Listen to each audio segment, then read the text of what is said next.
Thanks so much for joining us. I'm Lorelei Shmayo. This is our MeWe Metaphysics and Wellness Fair for energizing body, mind, heart, and soul.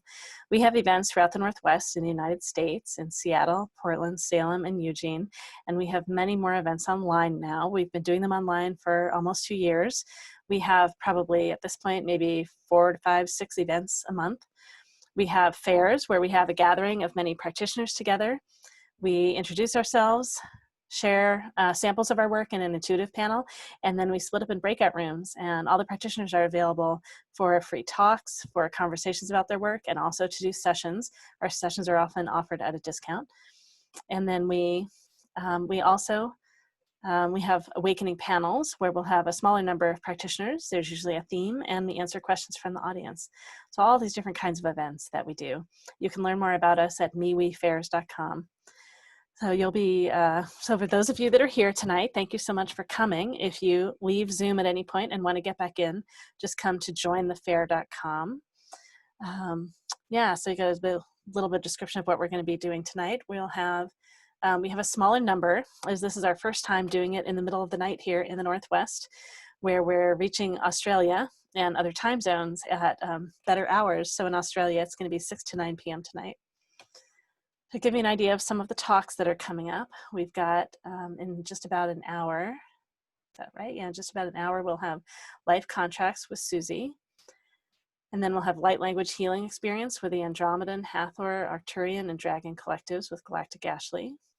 We'll have what are the Akashic records with Jason.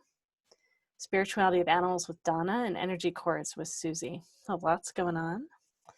So since we have fewer practitioners tonight, the practitioners, you're welcome to take a little bit more time sharing about what you do and what you're up to. Go ahead and take a couple of minutes each. And I think we'll just start there. And so who wants to jump in? I guess we can pick an order, or do you want to just randomly jump in? It's great. Whoever wants to go. I'll let you all choose.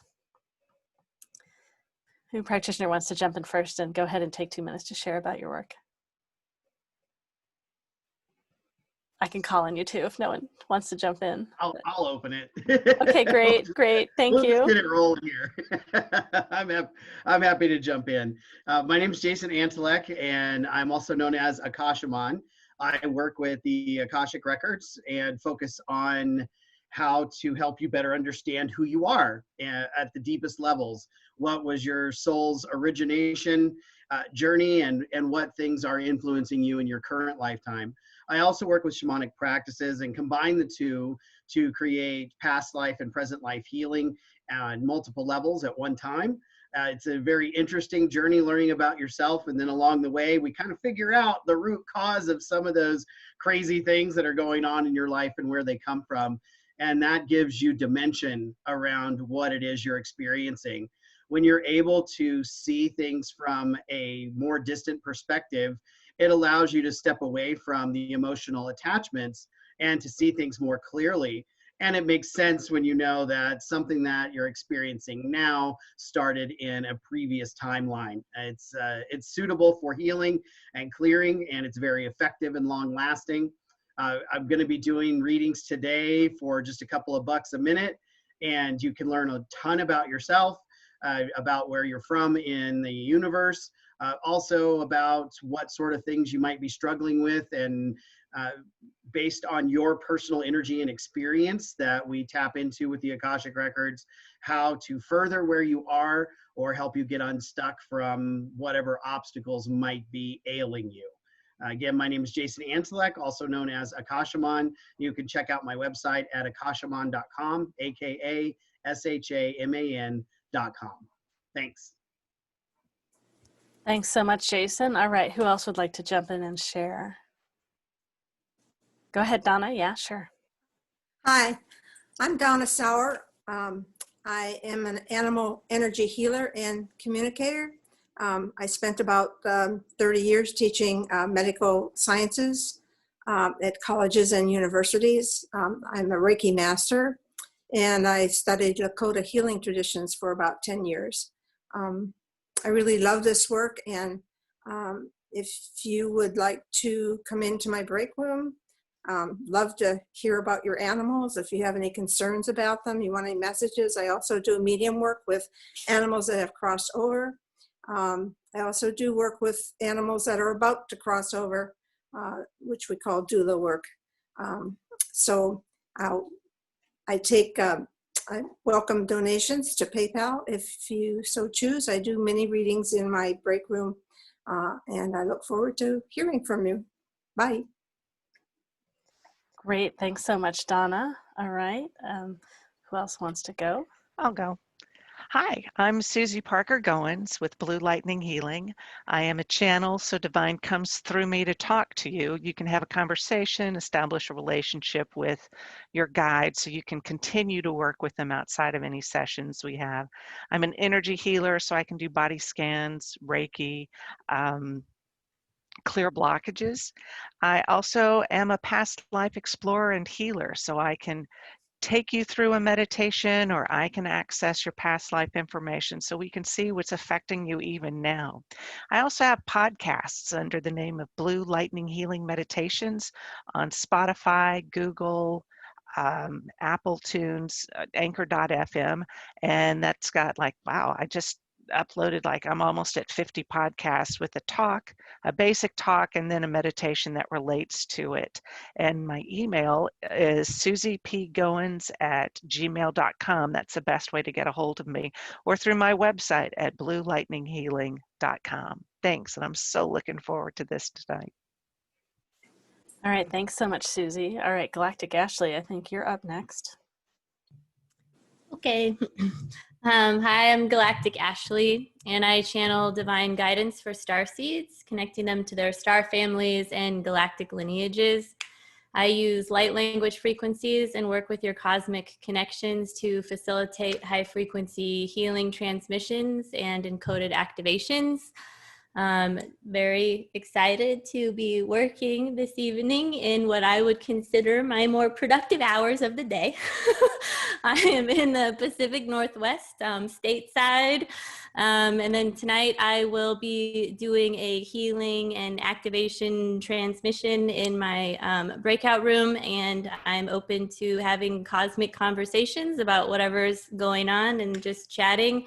And then it's an opportunity, if you're interested in joining my 10-week galactic guided intensive called Sovereignty and the Sacred Art of Channeling, to come in and talk about that. And I will be offering 10% off of that if you email me, though, because I don't have the code set up yet. In addition, on Sunday, I have a Cosmic Octave Equinox Stargate/Solar Dragon Heart activation for anybody that's interested in having their dragon lineages activated on Sunday to come on out, and I will post information about that. But thanks, Lorelei, for doing this. This should be fun. Thank you. Great, thank you so much. All right, and I am Lorelei Shamayo. I'm an intuitive eye reader. I believe that everyone reads eyes, as an eyes are a window to the soul. We just naturally see so much in each other's eyes, but we don't always realize what it is that we see. Why are we drawn to some people? Why are we scared of some people, right? Why do we have the same patterns over and over again in our relationships, at work, and romance? It's because there's so much that we see and we don't realize what our biases are towards what we prefer, just because of who we are and then also because of how we were raised.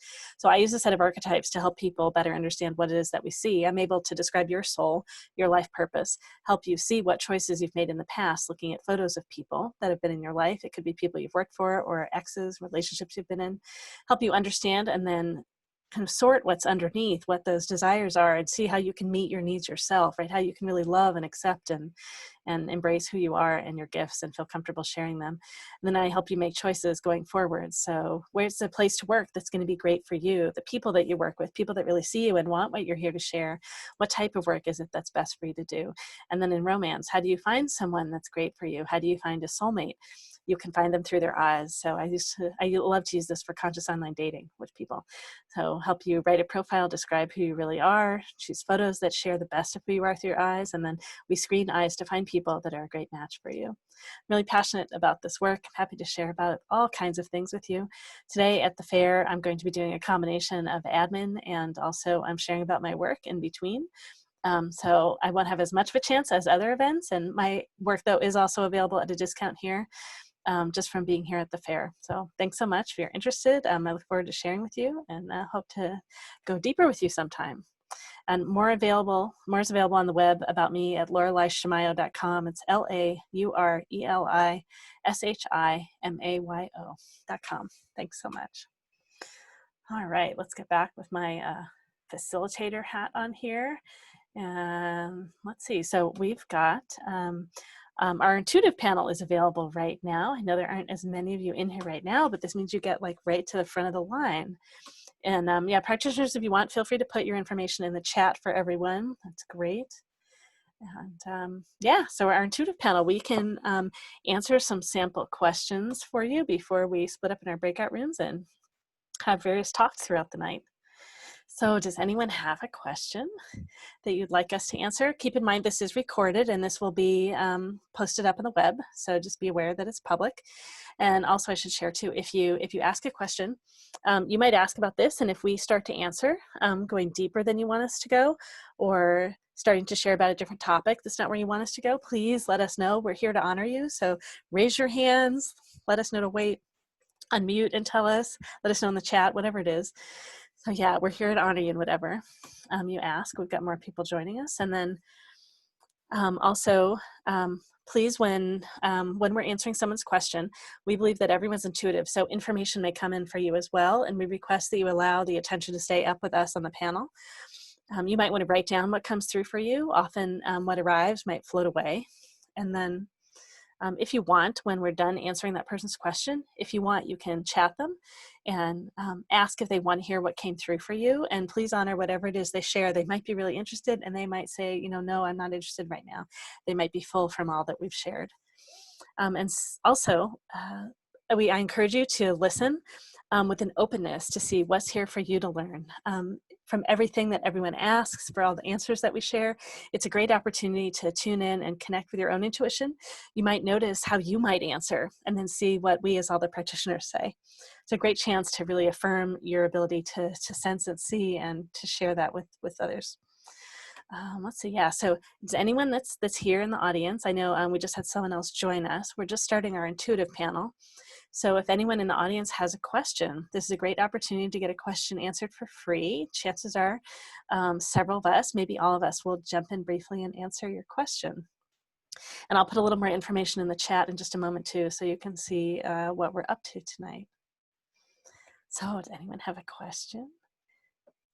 No, oh, yeah, thank you. Messages. Yeah, so Shelly, for example, like, do you have a question or? Yeah, I do. Okay, Can you hear me? great. Yeah, we can. Okay, good. I'm doing this on my phone for the first time, so it's a little challenging. But my question would be, I rested in 2019 after being really tired of nursing. I was exhausted. And then I started my own business January of this year, and then COVID happened, and I really am feeling blocked, and I don't know what I don't know what I'm supposed to do. I really feel like they're asking me to rest some more, but I want to go out and start a new life, not in nursing anymore, and use my other skills that I have.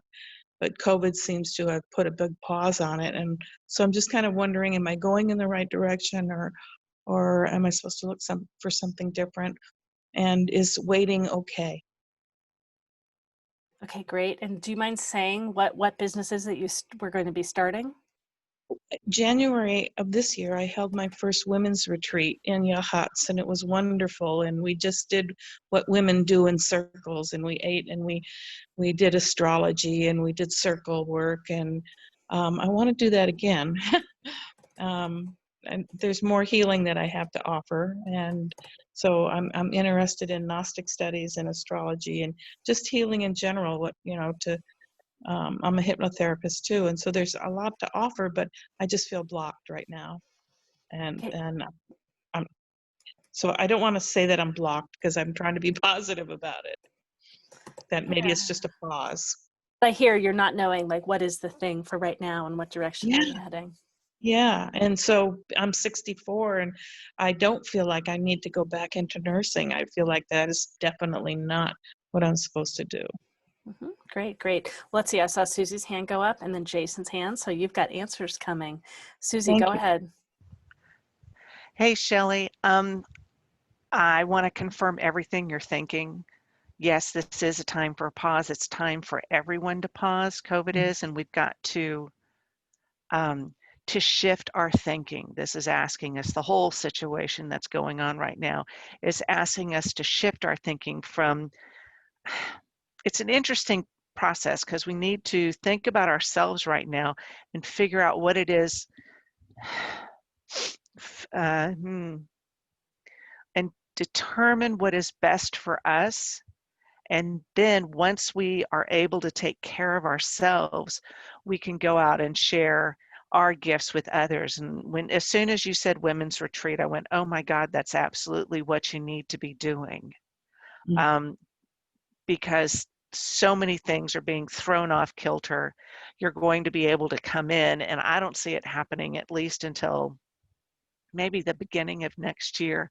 And this will allow you that time to continue to do your learning, to start accumulating your skills.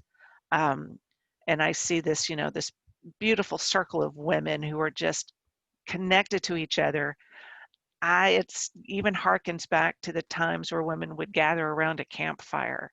And if it needs to happen, if you need to do it virtually, it still needs to be, I think, next year to allow you that opportunity to get accustomed to becoming this facilitator and the nurturer. You're going to be connected very deeply with Mother Earth and Gaia, and the whole, like, women are learning to grow. But I also do believe that it's going to also allow all genders in, not just cis women, but everybody in there. So it's a very nurturing environment that I'm seeing for you. So thank you very much. I don't want you to give up. Please don't.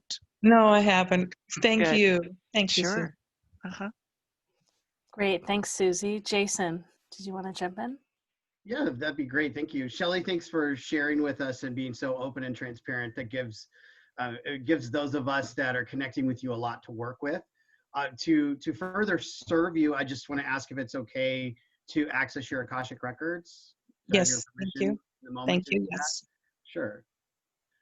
So when I look at your soul level energy, and I'm kind of going to the root of everything, right? What is your motivation? What is where are your superpowers at?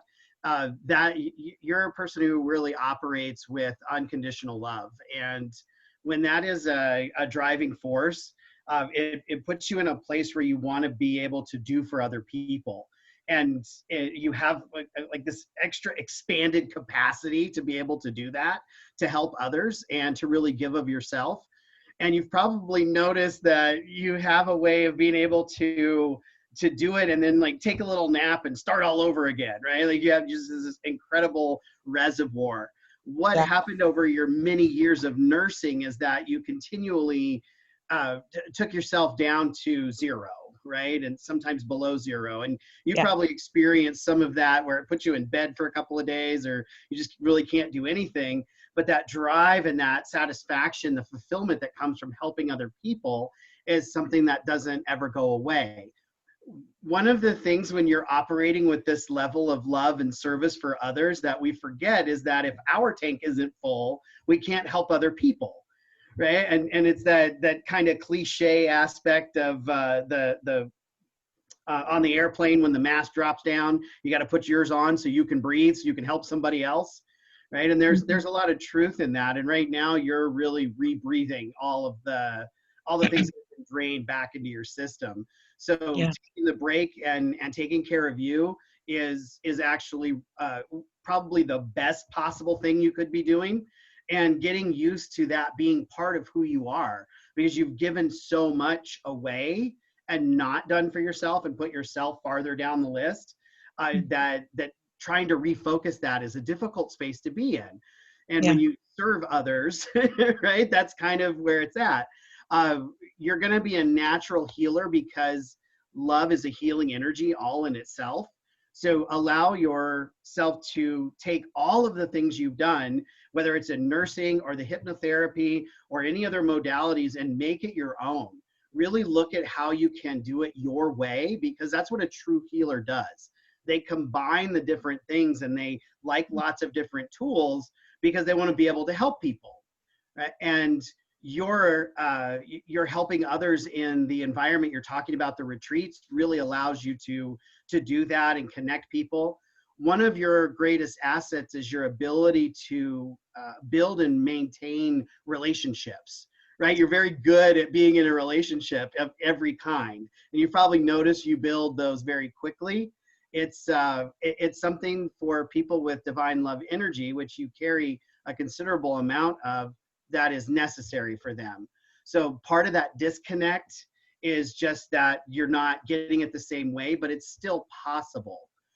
If you can bridge the gap of that, what feels like separation, it's really energetic. So you're able to connect with yourself and someone else, no matter where they are in the world, whether they're in front of you or they're thousands of miles away.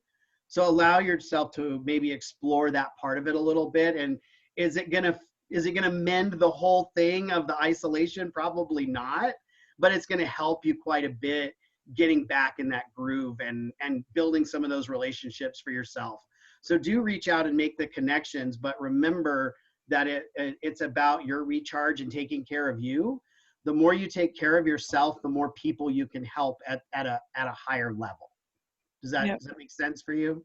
Yes. Could I ask for a clarifying question? Of course. My deepest, one of my big concerns is finances. And, I can make things work without going into the regular nursing world through January, probably. Is there a sense for I don't want to say abundance, financial fortitude, or financial stability actually is a better word. I like financial stability. Because right now, I only, my astrology clientele has dropped. There's, COVID has done a numbers. So I'm feeling financially pinched right now. And I'm having faith, that I won't be in the poorhouse, but that is one of my concerns, is how to get back into a more financially productive place. Right, and that's reasonable, because we have to be practical, right? Even though we're spiritual people, we've got to be practical. We got bills to pay. If it's okay, I want to relate that to a past life experience for you. Is that all right? To kind of get to a point of reference. You've had previous timelines. One in particular that really shows up here, where you were very consistently helping people, and it sort of never stopped. There were never any breaks in it. And that doesn't mean to say that you were draining yourself constantly. That's not what I'm getting at. What I'm saying is there was a consistency for you, where you were always doing it. And even up till you were in your older years as an elderly person, you were still doing the same thing, and you did it right up until the end. With this break, it feels like it's shaking things up, because you've had such a flow before. So it really is about just kind of getting back into the groove and getting things started up again a little bit.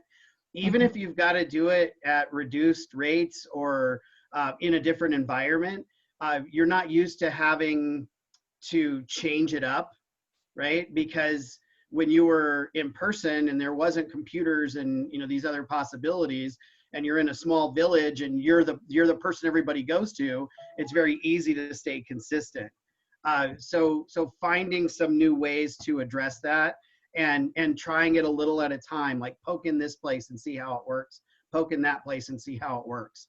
And even though you feel like you're disconnected, you're really not. So if there's questions about not being in front of people and being able to do the same work, that's reasonable if you think about the past life, but the situation in this life is different. So it's okay to go outside of that. It's okay to change that. Okay, thank you. And that's gonna need to happen. And while I recognize your desire to get together with people, you want to start building some of that now and kind of working the bugs out, because after the first of the year, I see where you're going to get a little busier, but you want to have the pieces in place and understand it for yourself now, So when you get there, you've already done the missteps and things. Yeah, set the platform. Okay, thank you. Right. There you go. Does that answer your question? Yes, thank you so very much. You're welcome. You're welcome. I hope you get some more help here too.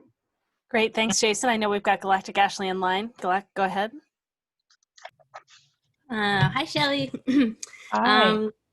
So really quickly, whatever it is you end up doing made me feel emotional. So the word that I got was you will be leading female energies. So this goes to what Susy was saying about not being hyper focused on the physical woman, but the feminine that is within all of us, because from messages that I've been getting in general, in order for us to even be able to integrate energies, which then leads to unification of those energies, we must be able to understand the essence of those energies. So being able to look at the feminine and the masculine, how they show up with us, and then how each of those is balanced and or out of balance within our system so that we can enter a state of dynamic flow. I see that, well, one, there is a huge need for people that have experience and or training in nursing or science or anything that the world considers of value to start mixing and integrating the metaphysics so that we can return and or move forward to this ancient future idea where both of those worlds coexist and they support each other. The other thing is, so I see you very much connected with the heart of Gaia, and I would put you into a category, just a really loose category, and call it Gaia's guardians. So you understand her on a probably subconscious or superconscious level where you understand that she's going through these transitions, and in many ways you are feeling parts of those transitions within yourself. And so in order, I did get January also to go off of Akash Shaman's comment was January is really good, but to start especially, people will need you more as things begin to go to the normal, because it's not a normal and we have to stop thinking about it like a normal so that you can support people in this period of literally disorientation so that they get reoriented in sort of the not the right way, but in the non-ascension AI timeline, but like the ascension timeline, right? And to start getting comfortable with online stuff, and you can start by doing a donation only female energy group that meets once a month on Sundays. And the idea being that you're basically starting a kind of a community group with the intention of sort of looking to see what people actually need right now, so that you know, because you on one level already know where you're going, even if you don't quite realize it yet, but to actually come back to meet them where their consciousness is so that you can bring them along the path at their pace.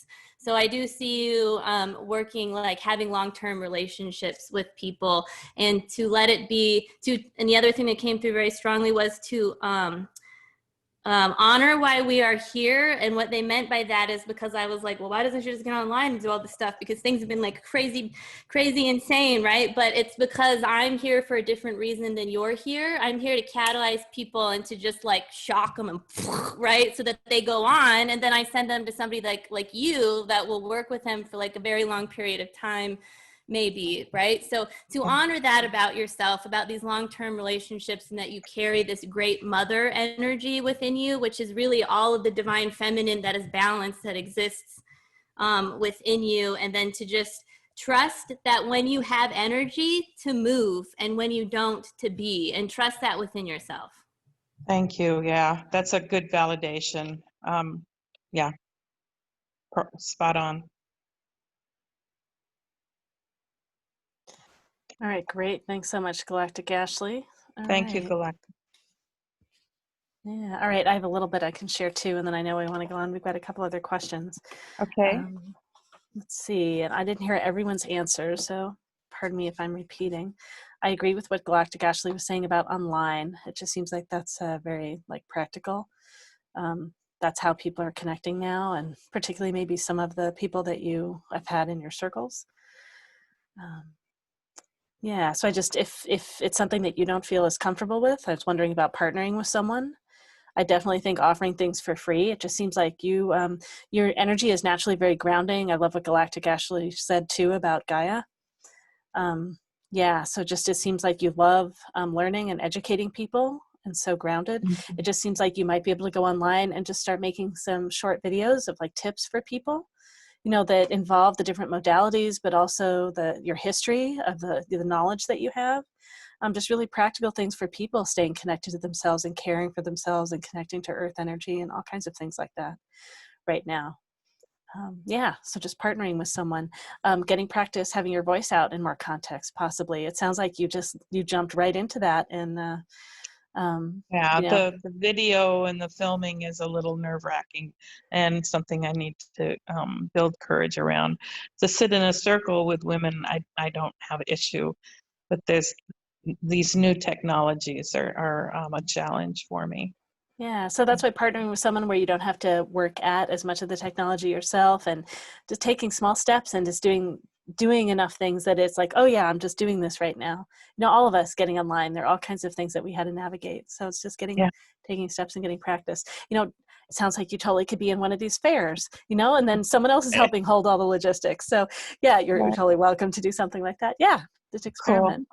Yeah, great. And I do panels too, so that's slightly like a calmer format, and we can always do something that's based on, you know, your approach and all that. So yeah, those are kind of the things that were here from me. Thank you all very much. Peace and blessings. You're very welcome. Thanks for supporting us with your question too. All right, we had Frances jump in and then Sharon jump in with a question. All right, so Frances, you're next. Yeah, you want to share?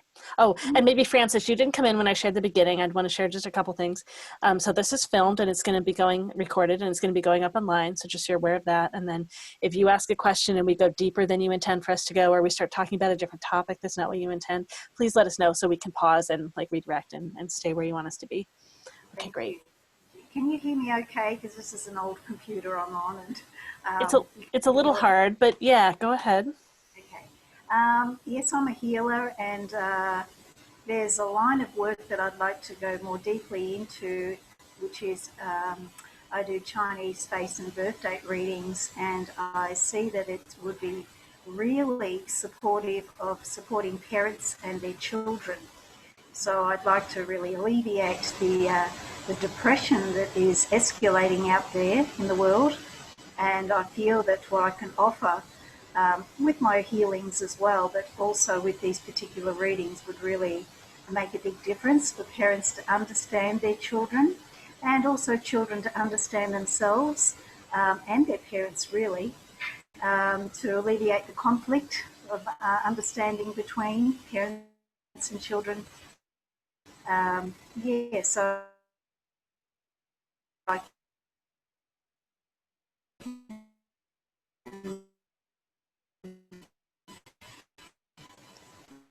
Yeah, no, I think it's cutting off. Frances, it's cutting off a little bit. We're kind of missing it a little bit. To families. Sorry, Frances, that last bit cut off a little bit. You said wanting to make a difference for families, Right. And part of your question had been that you wanted guidance with your next steps for your work. Yes, correct. It cut off a little bit, so we didn't quite hear That's the correct. ending. Yes. So, Okay, great. yes, so it was really, yes, about that being a stronger support for parents and their children, and to support children to understand their next steps, I suppose, especially if they're in, age 13 up to about 17, 18, where they're at that time of their lives where they're just not sure of themselves, they've lost their sense of confidence, they don't really know what they want to do as they leave school. So it's very supportive in that aspect as well. So there's a higher rate of depression in that age group. That's where I'd really like to support them. Okay, great. All right, sweet. And practitioners, some of you have done this a lot, and I just want to remind you, we've got 2 other questions I want to get to briefly, so let's be brief on our answers this time. But yeah, Susie, you had your hand up. Did you want to go first, or go ahead? Yeah. Frances, hello. As soon as you started talking about what I'm calling it your soul purpose was, as soon as you started talking about it, my heart just leapt, because I know with here in the States, we've got all these parents who have to stay home with their kids and they're all just going, ah. And with you having that particular age group in as your focus, I think I don't see anything going wrong with it, to be honest. I think it's sorely needed. Again, I think being online for now, I honestly don't know the situation in Australia as far as quarantine and stuff, but I think taking an online approach to it is going to be a great way for you to get out there and to start doing it. I just love it all. Let me see if I can, if you can give me a minute, I'll let somebody else talk and I'll see who else I can get in touch with, you know, spiritually to see what else we can do. But yes, please keep going. I think you're right on the path. Thank you. Great, great. Any other practitioners want to jump in? I know I can share a little bit too if we're great. I'll just share a little bit while we're waiting for a moment. So Francis, yeah, I love what you're wanting to do for people. I sense that you connect very deeply. So I am an eye reader. So I sense that you connect very deeply emotionally with people in your eyes, and the trait that you have is called priest or priestess. So they see not only what's here now, they see people's potential and possibility. They love to inspire and motivate people to stretch and reach for that possibility. So I so love that you're wanting to work with people that are younger, that are earlier on, right, in their life, and really uplift them from where they're down and help them see the possibility and potential of what they could do and really get them moving right in that direction. As Susie mentioned online, I wonder though that you're a little sensitive to technology. So being on electronics is probably not as supportive of you energetically, I wonder. So definitely being with people in person. I know some parts of Australia are more open and you're all connecting with each other now. Yeah, in Victoria we're not. We're in stage 4 lockdown at the moment. Oh, wow. Okay. Yeah. So that's why being online, right, may be the place. It's true that the parents here I know are crazy. So I don't know how much there's support for that there, but yeah, so it seems like, gosh, I know, and I know Deb has kids there that, you know, a different area, but are there too. It's, gosh, it seems like having some formats where the parents can reach you, where they're having struggles with their kids, seems like a way in, but then, right, you've got to be in there in a way that the kids really trust you too. So it's kind of an interesting mixture of, I wonder what things you might be able to bring and do with the kids in like some sort of format that they realize like that you're one of them and you're an ally with them and not connected to their parents. So that's like a little, right, a little interesting, tricky in some ways. And yeah, I wonder, right, it's a great place for kids to, you know, young adults to have conversations with someone that's not their parents and not school and just a different format. Yeah, it seems like there's a great need. Yes, there is. Yeah, I guess next steps, maybe the thing that I see, so in addition to having priest, priestess as one of your talents, as I said, is so inspirational, emotional. I think you also have artisan. It's about freedom, creativity, pleasure, and energy. So you have to do things your own way. It's a totally unique path. It's important that you do things that are really interesting and pleasurable to you. So I would explore what is the most pleasurable and interesting way, right, to create uplifting space for people. You know, so it's got to be so fascinating to you. That's what'll make it really work. Yep. Beautiful, yeah. Thank you. Yeah, you're welcome. All right, practitioners, anyone else have something you want to share briefly before we check? Yeah, I do really quickly. I don't, maybe I wasn't getting the sensitivity to the electronics, but I totally trust what Lorelei just said. And so that makes me think of maybe it would help if you worked with crystals and set up some kind of grid or something so that it could sort of absorb the energy, and then you cleared it, and then you maybe had something with you. And there are things that you can get to put on the electronics that will help you. And I'm not trying to sell you anything, but, and I don't even sell these, but like I have this on my phone and a bunch on my computer. And so whatever your version of finding this or using light language or finding something that you set the intention to create space to work, because I do think that no matter what any of us do at this point, we're going to have to be hybriding things. And the other thing is I absolutely, like, everything that you said is like a yes. So I'm kind of like, what's the question? But on top of that, I also, and I don't know if you've considered that, and I had to go back and ask if I was projecting this onto you, but they're the people, and I don't know if you've heard of Mary Rodwell or not, because she's on your side of the planet, but she works with a lot of ET experiencers and people like that. So I see you working a lot with what she calls them the letter people.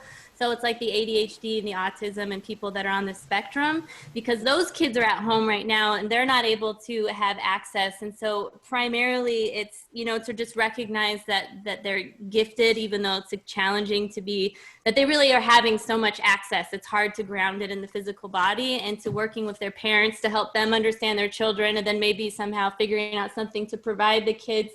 Basically, they just need to have the space to explore their gifts, and then to be around other people that are also gifted like them, so they don't feel so weird, and then they can start using their gifts to actually help them in the 3D. That's almost like the best thing that you can do, and you can read all of this with the approach that you're coming from. And so I just think it's super awesome, and good luck, and tell us how awesome you're doing soon. Thank you. I will. Thank you. Great. And it looked like Susie has a little bit more she wants to share. Go ahead, Susie. I do. As far I have a shungite which absorbs EMF. This one's a dragon, but shungite is a stone that helps to absorb it. Also, Lorelei was talking about the artisan and the creativity.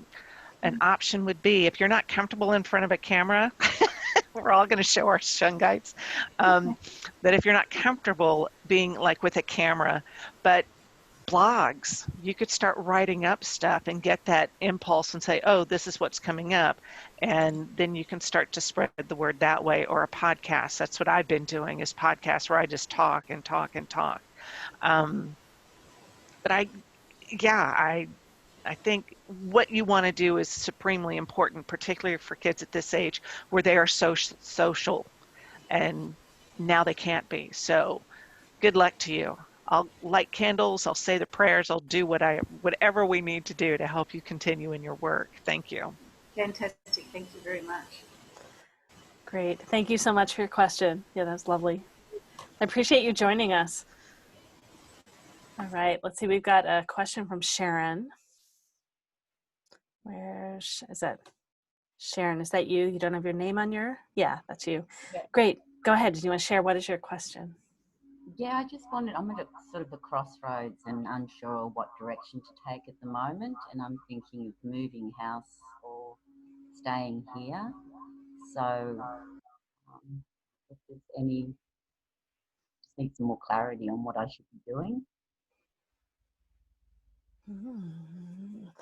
Who has something to share about this? I'm confused. Did you say leaving your house, like moving physical locations? Did I hear that? Yeah, Okay. whether I'm Okay. you can see me Right. actually moving house, or whether I'm staying where I am, or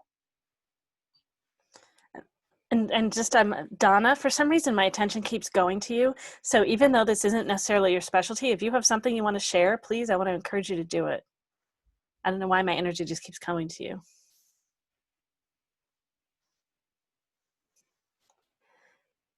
Yeah. All right, practitioners, anything you want to share with Sharon? Yes, and I can say a little bit while people are checking in. So one of the talents that I see in your eyes, Sharon, is that you have a huge heart. My sense is that you feel people deeply. You sense who's in pain, who needs love. And you're sensitive, and that when people are not being as kind, as nice, you can really feel that, and it hurts. That makes sense? yes, very much, yes. Yeah, and so you probably tend to do a lot for other people, and you're not letting other people help you and support you as much. Yeah, that's probably true. So I wonder if part of why you're wanting to move is there's something that doesn't feel good about where you are right now. Yeah, so it seems like for honoring you, right, that something doesn't work. So maybe some asking something to stop, asking for something to change, and that you stay where you are, or that you're finding something that's better, right, but that really is a good fit that honors you. And there's something about asking other people for help with the process of moving, like not thinking that you have to hold everything and do everything yourself. So I'm not quite sure which it is, but it seems like definitely you honoring your own heart and asking for what you need seems really important. Yeah, I understand that it's there's a bit of trauma attached to this house, so that's why I thought moving out of the house and starting a new life in a fresh environment might be better for me, rather than staying where I am. The attachment of the past trauma with it. Yeah. Yeah.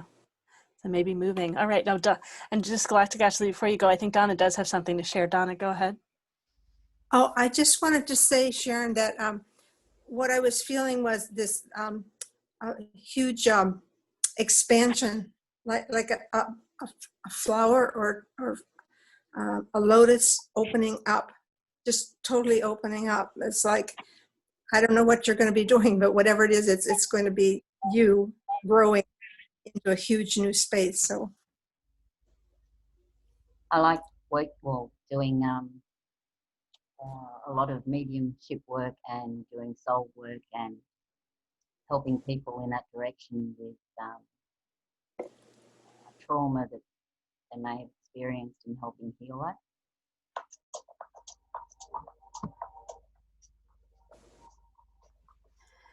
Great. Yeah. Thanks so much. Donna, did you have more that you wanted to share? Go ahead. When I was looking at her, I just saw this huge expansion coming out of light and growth from her. So Great. Great. Yeah. Thank you for sharing. All right. We've got Galactic Ashley in line and then Susy. It's a perfect that you actually said that, Donna. And it's really funny because as soon as Lorelai started talking about your eye, about like who you are from your eyes, I literally wrote, Sharon, sharing is caring. And then she was like, you're such a caring person and you feel, and I was like, this is awesome. And I was actually writing down nexus point when Donna was talking about blooming. So I think the most important, or I feel the most important thing and the opportunity that's available for you through this move is to claim your sovereignty, decide that you want to move. And because a lot of people right now are being sort of guided to move, and there's a really big, much bigger purpose to that move.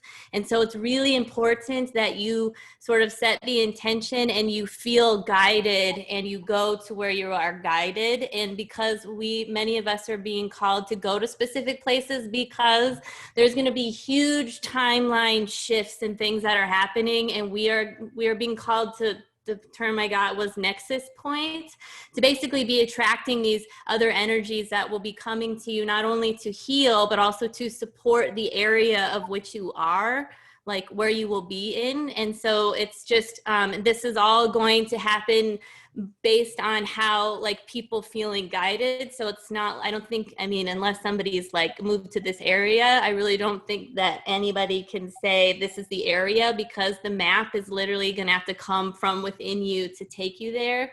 But also to feel so empowered by the choice, like knowing that you are choosing this, not because you're being forced out or because you're running from something, but to just like, sometimes closure comes with not necessarily finishing something to what completion, sorry. Sometimes completion comes from deciding that you are done with that and that you don't actually have to like finish it all the way until the end. And so honor that, accept it, and being like, I brought this to completion. I'm not running, I'm choosing to leave, and I'm going to go to this place.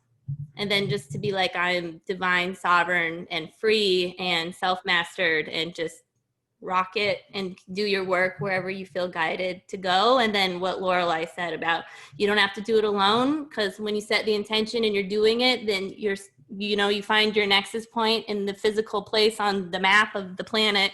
The people will start to show up to help you to go through the transition, but you're going to have to say it out loud. So there's something with your throat that says like, I need assistance with X, Y, and Z because I'm a powerful, amazing person, not because I can't do it myself, but you don't have to be. And sometimes when we don't ask for help, we're denying somebody else the opportunity to do what their soul is here to do, which is to help. Thank you. Great. Thank you. Susy, go ahead. Yeah. Galactic Ashley is talking about how people are being called to move. And if you can see us as sort of being like acupuncture needles from Mother Earth. And so there's a place that needs your energy to go and plunk down there. So yes, I do see you moving house. I don't know when, but it's going to be when you are able to make that determination. Confirming what Galactic Ashley says. I also see a past life for you that you were an adventurer who just couldn't stay in one place. It was a she, and I mean, she seems just so Victorian England, you know, just that whole wanting to go out and take over the world. And so this is your opportunity to call it a new adventure. And that may be what you need. That may be the idea that helps you to complete this part of your life and move on to the next chapter, that new adventure. And also, I do feel some blockages in your heart and throat chakras. So your heart is so very open. So learning to balance it and take on a level of self-care for you. And then that will help you get to that point where you can say, I am so amazing. I'm asking you to help me so you can be amazing too, and that sort of thing. But that's what I saw. So thank you. Thank you for that. Thank you very much. Great. Thank you so much. Practitioners, anything else that you want to share with Sharon? Great. Well, thank you, everyone. Thank you, Sharon, for your question, and thank you, practitioners, for sharing. So much All right. for that. Great, great. All right. Deb, just want to check in if there's anything else you want to ask. Well, unfortunately, we had one more question, but Jewel had to take off. It was a little late in New Zealand where she was. Yeah, so just checking in. And practitioners, if you want, we've got a couple more minutes. If there's any question you want to ask us too, we can all answer each other's questions. Oh, Deb might have something. Deb came on video. Oh, I came on. Here I am. Actually, thanks for asking her. I've been sitting here and actually just wondering, I feel like I want to ask a question and I'm not actually quite sure what that is. And I've got a feeling it's in the area of possibly, am I headed in the direction, am I best supporting myself in the direction of my life purpose right now? And possibly also wandering into where the timing of where I choose to live, whether that's coming sooner or later, like there's a move and it feels like I'm meant to be moving, and I'm curious about the timing of that.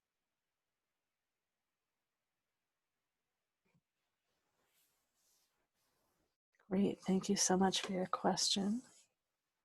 And yeah, see who has something to share.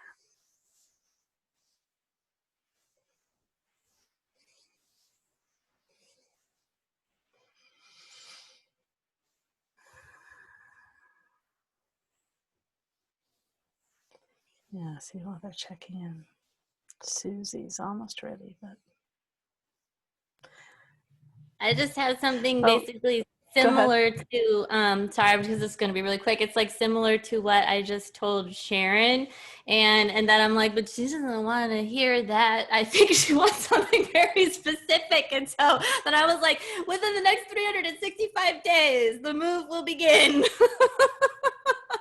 But really it's about like, I just get like, you'll know when it's time. And I know that those feel so cliche and super annoying, but it's like, all I keep seeing is like all of these people are gonna, like, it's almost like if you're a spiritual person, go into real estate right now because the people like they need to move. And it's so strange because it looks like, if you're just looking at it like regular 3D looking at it, it's like the time to like grab onto everything and just hold it and not move, right? But it's like we're being asked to reshuffle, and it's just important. I'm really not going to go into all of the weird stuff, timelines and everything, but it's just so important that you're choosing from your sovereign position and that you're not letting an outside influence, regardless of whether or not you think that outside influence is natural or not, that you're doing it from a place of sovereignty and you're choosing your move, because that is a real move and that is the important move. So I wanted to say that. great, thanks. And we've got Susie in line and then Jason. And Galactic Ashley just lined out all my whole thought process too. And then I had Lorelei commenting on it. Okay, I do feel like, Deb, that there is more for you to do, that you're not pushing your boundaries. You're not taking on all that you can do. And I believe that everybody's got all the gifts. It's just what you choose to use. And there are some things that you were not looking at so much. Is there something that you've always wanted to just, that looks like fun. I want to look at that. No, I can't. Don't get into that judgment level. There's a level of self-judgment there that you're not doing things because it's weird or whatever. It's like, no, go for it. Do it. I don't see a move happening this year, however. I think it's going to be later next year, but that's when you still get to play right now with the things you want to learn and have a good time doing it. Follow the energy, like, bake a pie. Oh, I'm done with the pie. Let me go learn how to knit. Oh, no, wait, I want to do this and do that. So go ahead. And this is your opportunity to jump around and get some of this energy activated, to get it activated so you can start to go and look further and do some really cool things. Does that help?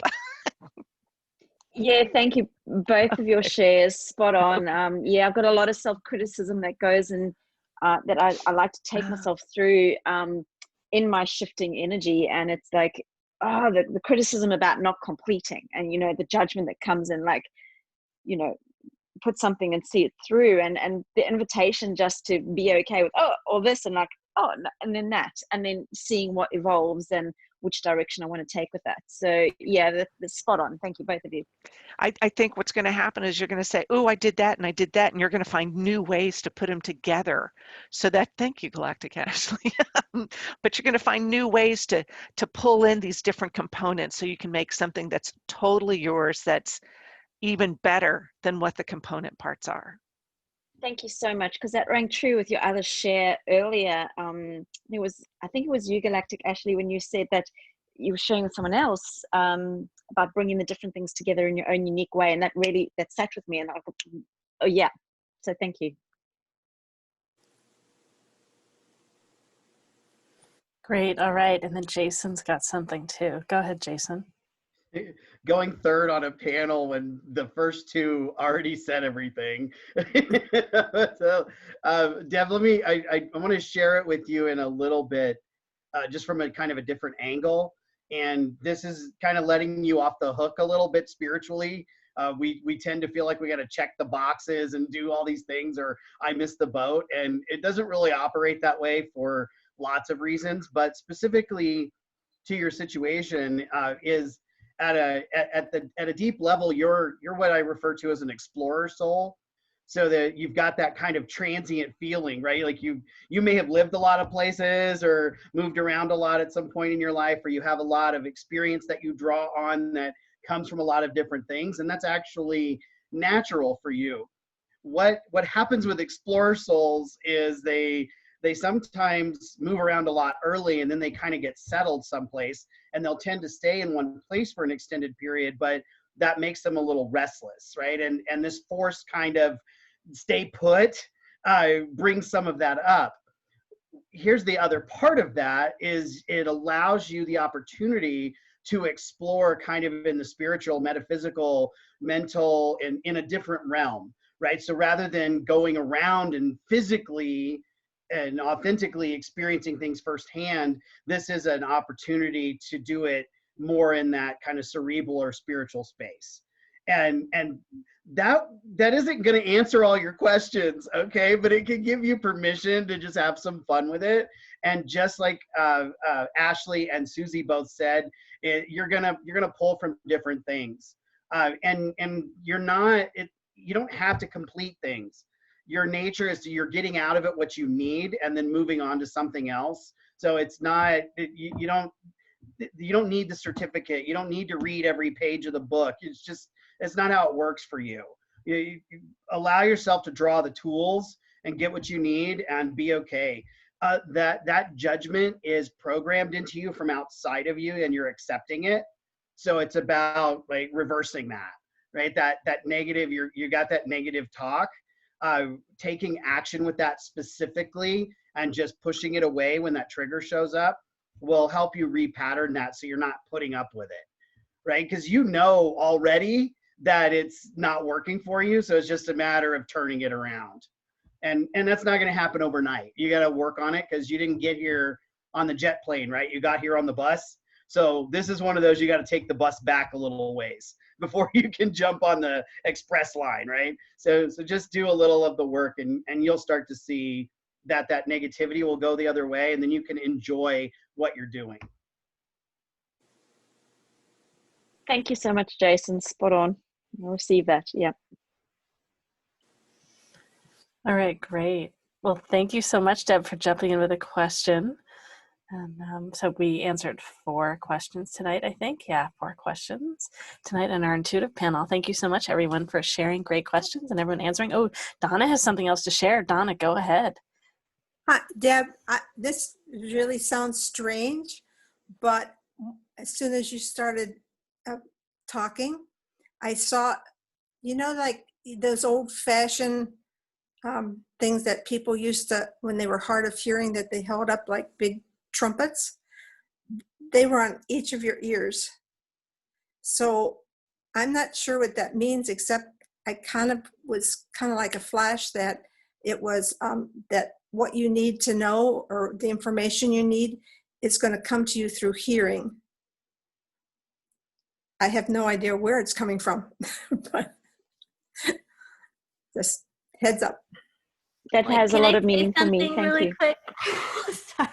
Donna just said that, and I have to tell you that in a bunch of my, in almost all of my courses, there's always a day where we activate. I call it like the, it's a whole like cochlea activation, but it goes to the ears and the pineal and down into the navel and stuff. But the point is those, like, I will often see that on people too, and I just call it like your cosmic hearing or your galactic ears are on. And so I think it's just super cool that she just pointed that out. So that's awesome. Thank you. That aligns so much. Thank you.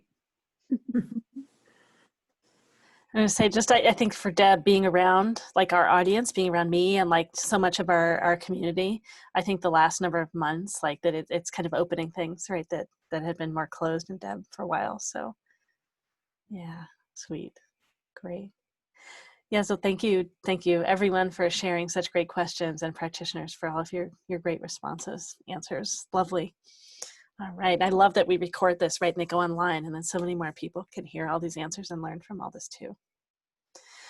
All right, well, we are at the next step of our event. So the practitioners are going to move into breakout rooms, and then we have a number of talks scheduled. I know we don't have as many of you here today as we do in many of our other events. We're experimenting, right? It's the middle of the night out here, and then it's the evening for many of you in other parts of the world. So just a different schedule. So the talks that we have coming, so yeah, I'll put them in the chat right here. So in about 5 or so minutes, we'll have life contracts with Susy. And then in about 20 minutes, we'll have light language healing experience with, am I saying this right? Andromedan, Hathor, Arcturian, and Dragon collectives with Galactic Ashley. And then at 45 after the hour, what are the Akashic records with Jason? And then at the top of the hour, we'll have Spirituality of Animals with Donna. And then in about an hour or so from now, we'll again have Susy. It'll be energy cords. So we have all those talks happening. And then all the 5 of us that are here tonight, we're all available to do sessions as well. And information, all of our contact information, I'll put this in the chat again too, you can get off of our flyer.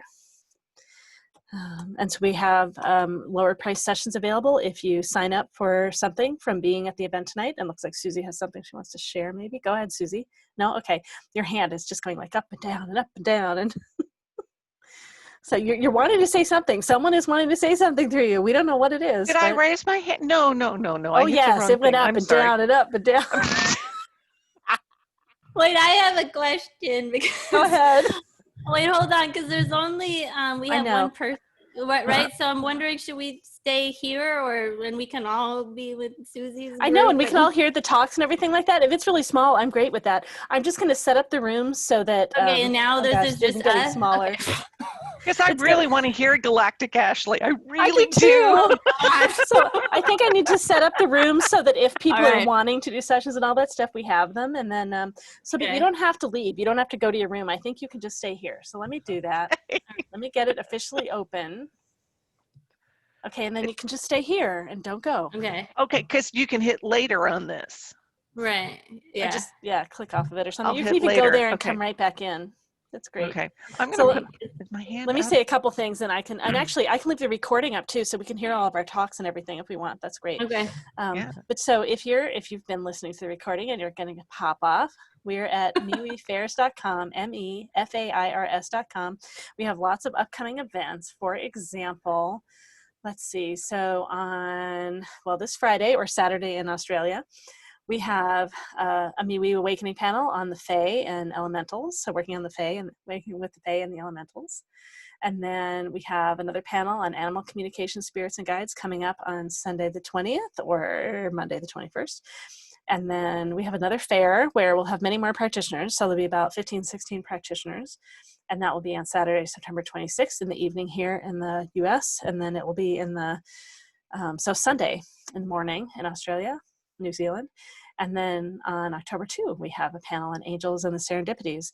So in our panels, we have a smaller number of practitioners like we do right here tonight. There's a theme, and it's free to attend, and it's $15 to ask a question of the panel, just like we were doing here. We're doing demonstrations for free. And our fairs here, the practitioners are all going to be in breakout rooms. And there are different talks going on, and you can do sessions with practitioners. And it's free to be here, and then you pay for a session if you'd like to do a session. All right, great. Well, so I'm great if we just stay in this main room and we just choose, we'll stay how long we stay here. We don't know how long, people are going to show up. So, and unfortunately, right, one of our planned practitioners is not here, but this is great. The 5 of you have been lovely. This has been a fun hour. And so it looks like 3 people from Australia and 1 person from New Zealand, maybe. So, and then someone else here from, right, in Oregon.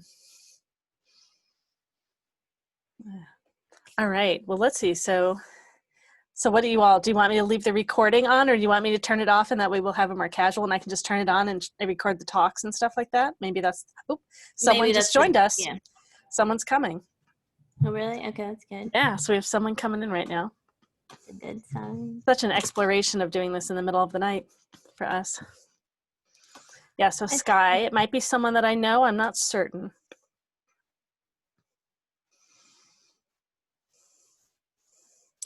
Yeah, they are joining. I know every time that Zoom changes things, people seem to have trouble joining if they haven't done an update. I haven't done an update myself yet, but I've noticed people have been having trouble the last couple days. Well, if we are being so casual, could I ask Donna a question? Yeah, sure. And Sky is just on the process of joining. But yeah, just keep in mind that the recording's still on. Go ahead. It's just, Donna, I'd like to find out what our new dog Cosmo is thinking and what he needs, because there are just times I'm like, I don't get it anymore. Okay, I need a couple of things from you. Sure. I need his age. He's 4.5 to 5 months. Oh, a puppy. Okay. Yeah. We've only had him for about a month now. We rescued him. His color. I'm sorry? Color. His color, mostly black, white chest, socks. Okay. And approximately what breed he might be. It doesn't matter really, but he's part pit, part Labrador, big chunk of Helifino. He's pretty much just a nice blend. There's a photo. Okay. His name's Cosmo. Mm-hmm. I saw a photo on Facebook. Didn't you have a photo up here not that long ago? Yeah. No, don't show me a photo because that really screws up my energy coming in. Oh, he's cute. He's coming in with his front paws, kind of like trying to prance, but clumsy. Yeah. And he said, everything's so new. Okay. He said he's just not really sure. He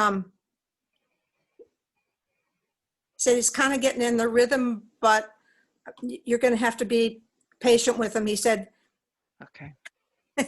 he's saying, okay, this is really funny. He's saying, on the stage when they talk about a slow study, he said, that's me. Okay.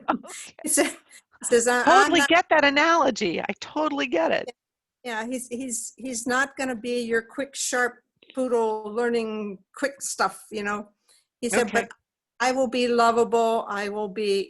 He said, I really want to be a lap dog, but I'm not sure how that's going to work out later. And No. he's saying he really doesn't like the food you're giving him. Okay. You must have switched over from something when he had when he was a puppy, and he's going like this with his mouth. I can't even do it. He's making his tongue go out and in like bleh, bleh, bleh. Okay. No, Okay. you know, I'm just telling you what he's saying. Okay. And he said something about he could smell what you had on the table, and I'm seeing gravy. And he was saying, you know, you could have just put some kind of a broth or a you know, I don't know, if it's a soup or a stew but anyway, some kind of a liquid. Yeah. And he's saying, he's also saying that he's definitely going to be quite clumsy. Good. For a while. He said he's just he's showing me like splayed out puppy legs. Saying We have wood floors and he just slides. So. Said it's going to take him a while to get he's calling it puppy legs, but you know, it's kind of like he's going to be, but I think what you've got is just a big hunk of love. Yeah. That's what, you know, it's going to. Okay. By the way, then this is not the puppy talking. This is his higher self. He said it took him a while to engineer to make sure that you picked him up. So, I mean, he already had that contract with you to join up with you. Yeah, I don't know if you believe in soul contract with the animals. Oh, yeah. But he said you had the contract, but he said he had a devil of a time. This is his higher self now talking. He had a devil of a time getting you hooked up with him. But he said he pulled it off. so, but okay. And he said that you both, he's coming to help you. He said, I may be slow of body. And he said, he's showing me a star. Apparently, whatever you do in your work, he's going to be kind of like the star. I can't explain it to you right now. It's a star, and he's showing me the star moving over close to you physically. So I don't know if he's going to be sitting beside you while you do readings or talk to people, but he's going to be there. And he said, just don't think that I'm just laying there. He says, I'm going to be sending you energy. So he's going to be helping. Okay, cool. That Thank help? you so much. That's really great. Thank you, Donna. I appreciate it. I'm making notes now. Okay, thanks. If you feel done, I don't want to mess it up for you in any way. I think I've got a video of him right now if anyone wants to see.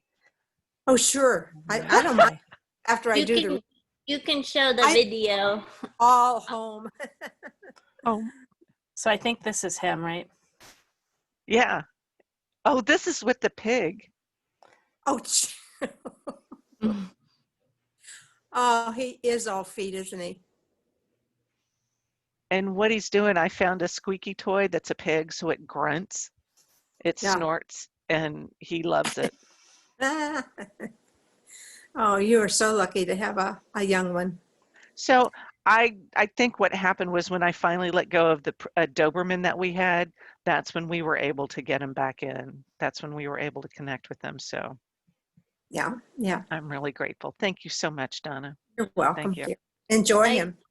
I got something about that, and I'm glad that I think it's cool that Donna can tell the difference between she's talking to the dog or the higher self, because I just tend to skip the dog and go to the point. I'm like, you know. But anyways, I got that something about the healing. Like he's it's like he's gonna practice almost on you, and I don't remember, but this is from a previous conversation. You were talking about your own physical healing. So there's something about him that's going to help you with that, and then that will get transferred through that process in to the people that you're working with. So it's almost like it's helping with like the physical aspect of it. And then I had gotten something else about he's wanting for you to explain the spirits and the different dimensional energies that you work with to him. And that was probably more of the dog part coming through. But then I'm glad that Donna shifted up to the other stuff. So I was like, oh, I got something like that too. So I think it's cool. That's all. Cool. Thank you. Because I've been trying to talk to him, and so cool. Great, great. I wanted to say hello to Sky. We had someone else join us. Sky, thanks for coming to our MeWe Fair for Energizing Body, Mind, Heart, and Soul. We started about an hour and a half ago, and we introduced ourselves and had an intuitive panel where we answered some questions, and we're getting ready to offer some talks. I wonder, practitioners, maybe, did you want to do just some quick, like 1-minute introductions, and Sky can get a chance to know who we are? Sure. And then we've got talks. And so Sky, normally we go into breakout rooms. They're usually about 15 practitioners at a time. This is a smaller fair for us. It's in the middle of the night here. And so normally we'd be in breakout rooms now, but we're staying all together at the moment. So yeah, maybe everyone want to go through and let's just do a 1-minute intro, and then we'll kind of get into like some rhythm of some other things. Who wants to jump in? I can call on us too. I can go. It's 2:22. I used to say that too. So I'm Galactic Ashley. I channel divine guidance for star seeds, connecting them to their star families and galactic lineages. And I primarily work with light language to bring in high vibrational cosmic frequencies to help with healings and activations. Great, thanks so much. Who else wants to jump in and share? I'll go. I'll put my hand here instead of, okay. So I'm Susy Parker Goins, and I'm with Blue Lightning Healing. I am a channel, so divine comes through and talks to you through me so we can work together so you can establish relationships with your guides. I also do energy healing and past life exploration and healing. I can teach you to do all that stuff too. And I have a podcast where you can access all of my stuff through Blue Lightning Healing Meditations. Thanks so much, Susie. All right, who else wants to jump in? Jason or Donna? I'll go. My name is Donna Sauer, and I'm an animal energy healer and communicator. And I work with animals either in the physical here or those that have crossed over, and do mediumship for them too. So if you have any questions about your animal you want to know, please see me. Great, thanks, Donna. All right, Jason. Hi, my name is Jason Antelek, and I specialize in the Akashic Records, which is the journey of your soul from the very beginning. It's all about you and your past lives and all the time in between, what you've experienced and what you've done, and how that relates to where you are now and what sorts of patterns or behaviors you may have in place, getting to the root cause of blockages and restrictions and helping you clear those things out. All right, thanks so much. And I'm Lorelei Shmayo. I'm an intuitive eye reader. I use a set of archetypes to read your eyes, to read your soul, and then I answer questions on life purpose, relationships that you're already in, or matchmaking, and then also career path, and just people you work with and relationships at work. Oh, yeah, and then also body psychology coach. All right, so that's what we are up to. Yeah, so everybody, so let's decide together what it is I guess I'm Sky, maybe I'm just curious if you can share, what part of the world are you in? So hello everyone, I'm in Australia right now. Yeah, I'm an international student here. So yeah, recently, because like 2020 is a big year, so so recently I think I get the awakening a little bit, so I'm getting more interest in cosmos and yeah, all about the elements. So yeah, that's why I'm getting interested in just randomly interested in the event, and yeah, today here I am. That's great. Thanks so much for joining us. Great fun. Thank you, everyone. Well, practitioner, so what do you all want to do? So the first talk was with Susie. So I'm fine if we all just want to do our talks. I don't know how long they are. Just make sure we have space for that. But yeah, Susie, if you're comfortable with that, you just do it here in the middle of the main room. Yeah, let's do that. Okay, well, I'd also be curious to know, Sky, if you have a question, because, So we can always Why do that not? too. I say, and also, so Sky, and if you want to do a session with any of us, we've got private rooms. So yeah, just from hearing about what we do or anything else you hear from the talks, yeah. So, and we offer our work. Most of us are offering them at a discount, so you could do smaller sessions and things like that with us at the fair. Yeah. And Susie, were you imagining more like intuitive panel style, or you just wanted to kind of get Sky's interest in things? I'm thinking that Sky, if you have a question to ask the intuitive panel, go with it. Otherwise, I can launch right into my life contract talk. It's fine by me, whatever we decide. And you can always hear the talk too, and then ask a question afterwards too. Oh. Like we're open. Oh yeah. I think I just observe for now, so maybe Okay. just stay and listen. Yeah. Sure. I felt very much like, oh, let her ask a question, and she just got here. Like, let's throw her into the fire. No, honey, that's not what we want. Okay, so I'm gonna launch into it. Okay, Lorelei. Yep. Cool. Go ahead. Okay, so life contracts. I want to talk about the what, when, where, why, and the what was I thinking when one signed on. I know it's easy and not easy to say that we all signed up for whatever life we're living right now. I mean, why would anybody want to sign up for this that we're going through now? But I think that's the ego talking there. The soul has got all kinds of plans. It's got grander plans. It's not satisfied with comfort and ease all the time. The soul wants to learn, and it wants to learn about every experience a physical body can have. I don't know if you all have heard the phrase, we are spiritual beings having a physical experience. Well, that's what we're doing now. Part of my experience has been that my mother died from colon cancer when I was 13. She signed up for it. I was 13, she was 47, and then my older sister died 10 years later from breast cancer. And then I come along and I apparently have signed up to get both kinds of those cancers. But I also signed up to change the end of the story. I don't know what I was thinking. I don't see myself as some sort of badass warrior type. I mean, I'm impulsive, I'm magical, I'm full of wonder, but heroic never occurred to me. But as I was going through my cancer experience, a friend told me that I was doing just that. I was changing and doing the healing for my family, for generations past and generations to come. So yeah, maybe that is a bit heroic and badass. I don't know. I believe we're all here for a greater purpose. It's a divine purpose, no matter what the circumstances we're born into. We have lives that are worthwhile, and they do have a purpose. I believe we're here to teach each other. Like your grandparents, they're still around to remind you about life changes. People handle things differently, whether it's the jerk uncle. He took on a really difficult lesson. But what was it about? Was it about self-esteem or breaking a cycle? Or is he a catalyst for a lesson for you to stand your ground, to break away? And there are those who on the outside seem to have this fairy tale existence, you know, beauty, money, health. Fairy tales were morality tales that were written to scare the bejeepers out of kids. So you don't know what anyone is going through, whether, you know, what is beyond the facade. And you won't know it until you take time to ask and to look, to listen, and to believe. I mean, why would anybody want to choose a life to suffer or be poor or marginalized or vilified? I mean, yeah, we can say in my next life I'm going to be, you know, richer, prettier, happier, and yeah, that implies that you know about reincarnation. But why would someone choose the struggle? Well, on the physical level, I don't think they would. But on a soul level, they're looking for a physical experience from every possible angle.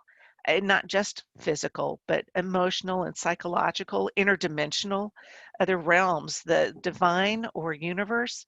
It's not one-sided. It encompasses the totality of the experience. To achieve the higher level of understanding, it helps to remember that we're here to fulfill a soul purpose, that divine goal that we signed up for in between our lives. A mentor once told me that while we're in between lives, we look at our life contract and then the angels slip us something that we pass out, and then they change the contract on us, and then we sign it, and then we're born. And honestly, I don't believe that. I think we go in with complete awareness of what we've signed up for. Now, we may forget it when we're born, but we still know that we've got an ultimate goal to fulfill. So I'm still dealing with the repercussions of the 2 years of cancer treatment that I had, and I've chosen to see beyond the immediate experience of it, to see beyond and into my heart and into my family's hearts. And I can see who stood with me and who fell away, who didn't understand or who underestimated me or just who couldn't handle it. And that whole spectrum of human responses has been so mind-blowing and eye-opening. And I've learned a whole bunch about myself during that time. I had the power of asking for help, the power to receive help, the healing that goes beyond surgery and time to recover. And it's okay to cut people loose. It's okay to bring in new people. It's just so many lessons that are being presented. So I chose to help out in the best way that I can. And whether right now it's in a phone call or donating money or sending love and healing, living my best life is what I can do to help others. So I choose not to let my experiences change who I am. But I sometimes wonder, I know my soul is stronger as a result, but now can we renegotiate our life contracts? And my answer is yes. Another mentor of mine said, yes is the best answer. If it's supposed to work out, it will. I don't know if it's something people would think to do. It's not something that I think would occur to a lot of people, but yeah, there are some people who travel through their life defining themselves by their challenges, the poor pitiful me thing. And there's a fine line between real problems and manipulation. Fine. So you can look at the circumstances in your life and choose to reevaluate your life contract and understand renegotiation's not going to necessarily result in a real immediate change. It's not an instant gratification. But when you put forth the effort, you let the universe know that you're willing to commit to do the work to make the changes. And the universe then brings you opportunities and highlights the results. I've got a negotiation, I've got a meditation where you can renegotiate and sign a new contract. So if we want to play with that, we can, but I think essentially what this boils down to is, yeah, we can renegotiate our lives, our life contracts and move on from there. Is anyone interested in doing the meditation or do we want to move on? I'm not offended either way. How long? I'm confused. Okay, ask. Well, wait. Oh, you said ask. I thought you said pass, and I was like, nope. Okay, we can do that too. It's late. I'm rude. No, I'm not. Come on. What do you want to know? Why do we want to? Why would we? Did I miss something? Why would we want to renegotiate our contract? Is this? And this is a question that I actually remember asking Jason, because there's a lot of people that go into the Akashic records and supposedly burn out pages, and that seems like, I don't know. Well, so I'm curious. So say you encounter, I know I've had the friends who said, oh, why does this always happen to me? And I understand with them, sometimes they're not seeing the signs, they're not learning the lesson. So I feel that if someone has actually learned a lesson and wants to move on, or say, that's an excellent question there, Ashley. Why not renegotiate? So I have taken my life contract and I said, this physical limitation I'm putting on myself, I want to change that. And there are some parts of my physical, I don't want to say reality because that's all kind of subjective, but there are some parts of my physicality that I do want to change, that I want to renegotiate my contract on. So why can't I be stronger? You're not renegotiating the purpose, you're renegotiating a belief system or some part of it that is like in the way of you actually being able to access. Yeah. Okay, that makes sense. Okay, good. So I'm going to All add right. that note. Because I was like, I don't know if I want to mess around with my soul contact.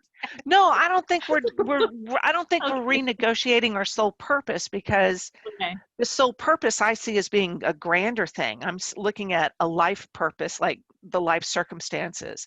So, soul purpose is for what we want to do. It's like all the healing that we want to do, the energy we want to shift, all the new information we want to take in.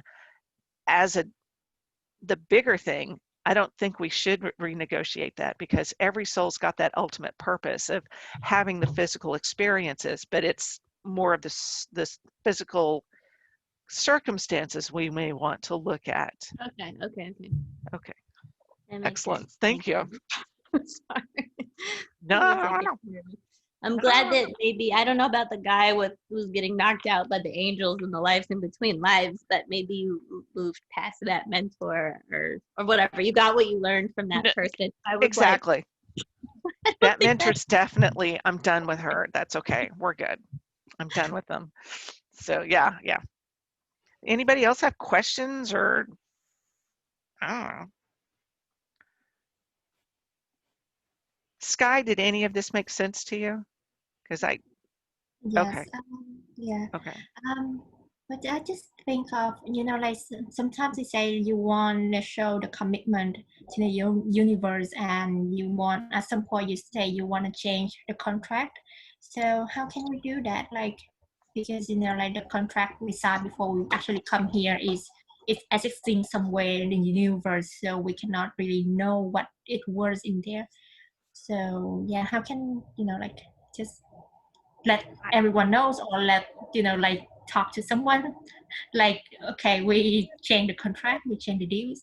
You can go into a meditation in which you sit there, you set up the basic protection things, you're safe, and you create your protective space around you, and you can envision this scenario in which, if it's something that we need to put in physical terms, like say you're at a conference table and you see the contract in front of you, and you can see all of these circumstances laid out, and then you see next to it another contract. You can make additions and changes to it. So if you're looking for clarity on something, or what physical, like I would want to change some of my physicality and being able to control some of this stuff. And so I would cross out this, you're going to hurt all the time, and add in, okay, I'm going to regain physical strength. And these are the things that I'm going to do it. And the universe is going to provide me these opportunities. I think we were talking about a new dog, and that's part of the contract the dog has with us, is that it's going to help us move forward, and we have to move and do these things. So we're changing that physical thing. And then you write in this visualization, you'll write in, this is what I'm doing, and this is what I want the universe to provide for me. And you can just essentially, like a contract, sign it, date it, make copies of it. You keep a copy, and you can give a copy to all your spirit guides, to all of these things, and tear up the old one, and then you can move forward. I don't see as spirituality as being really hard. I think people try to make it hard, and I think it can be fun and it can be easy. So do it in a way that resonates with you, that takes that pressure off of you. Thank Does that you. help? Sure, you're welcome. Yeah, a lot. Cool. Okay, cool. Okay, that was the meditation too. No, that's great. I know you had asked, like, did we want to do the meditation? You may have covered like more of what that is. So, okay, great. Yeah, I just covered what it was, and I could always say, I've got a podcast for that, but we don't have to. It's great. It happens organically. We had someone else join us briefly. I was trying to catch that person, but like they disappeared before I got more in here. So, cool. All right, great. Well, so we have other talks scheduled. So I don't know how long all of your experiences are, like if they can be short enough. So we had Galactic Ashley next, and then Jason, and then Donna. So Galactic Ashley, how long is yours going to be? Or is there so mine are always usually pretty long. So I guess if I just go last and use whatever time is remaining, if we want to do that way everybody can go, or if you want to tell me a time and then I'll tell them, and then we'll we'll set an alarm. And we can cut my last one if you want. It doesn't matter. Yeah, that's why like we do yours afterwards if we're still Way more going. interested in Ashley's than I am speaking, so she can have my time too. Yeah. No, it's great. We're planned to be on here for another hour and 20 minutes. So I just wanted to Give it to Ashley. So Donna, if you want Donna, like you can go first, right? So I don't know how long yours is going to be, but you have spirituality of animals. Did you want to share? Do you want to share first, and then we can have Galactic Ashley go? It's really up to you. Yeah, that'd be fine. Okay, great. Except you have to give me 1 minute. Yeah, sure. I didn't know it was good.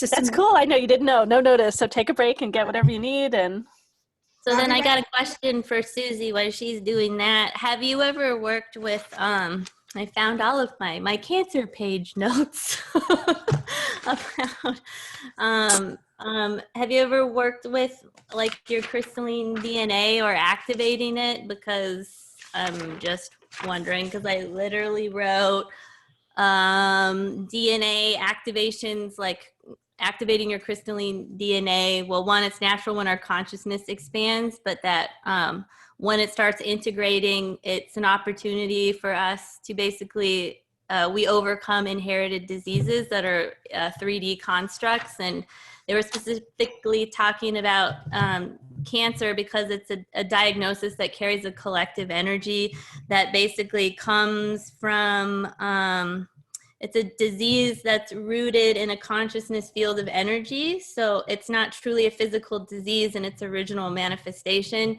And so that's one of the reasons why so many people, when they experience it or have it, they express like this plethora of, it looks probably like madness, but it's completely understandable, right? Because you're also coming to terms with, for many people, the whole immortality, physical immortality part of it. And so now I have a whole bunch of questions, because I was asking all these questions because my mother was diagnosed with cancer, but she's you can't talk about this. Actually, I can actually sit and have the conversation with her. So I was just wondering about it, because you actually, it's like a within your family. So when I first got the diagnosis, the crystalline DNA is the concept. The crystalline structure is a concept that I had worked with other clients. I never thought about applying it to me, as so often happens. But what I did was make that determination when I found out that I had it, both kinds, 3 primary sites. I was just like, well, jeepers, not exactly the word, but, and so I determined I was going to change the end of the story. I had to change the end of the story. Mm-hmm. And that's where the ancestral healing came in, because I was healing the people before me. And then as a result, and a friend of mine came in and told me that I was healing my kids too. So they understand that DNA. So there has been some DNA shifting that's gone on. What else? I was going to say something else. I kind of brain cramped. Activating the DNA crystalline structure. I keep getting that I'm not going to get through these physical after effects. The neuropathy is still going to be there, but there are other things I can do. And there's some underlying issues, underlying structures that I am able to take care of. What was the rest of your question? I kind of brain. I don't even know if it was a question. It's just like a whole bunch. But I did a whole lot. I did a whole lot of work. And in fact, part of this being able to ask for help, I set out a call over my social media saying, I need all of your energy and all of the help. And in fact, it turned out into a Fuck Cancer campaign. And that's when I was able to say, these people were so offended. Those people underestimated me. There were 2 people who thought I was going to be, what was it? One of them called it taking a dirt nap. It's like, well, okay, you underestimated me. So he's gone.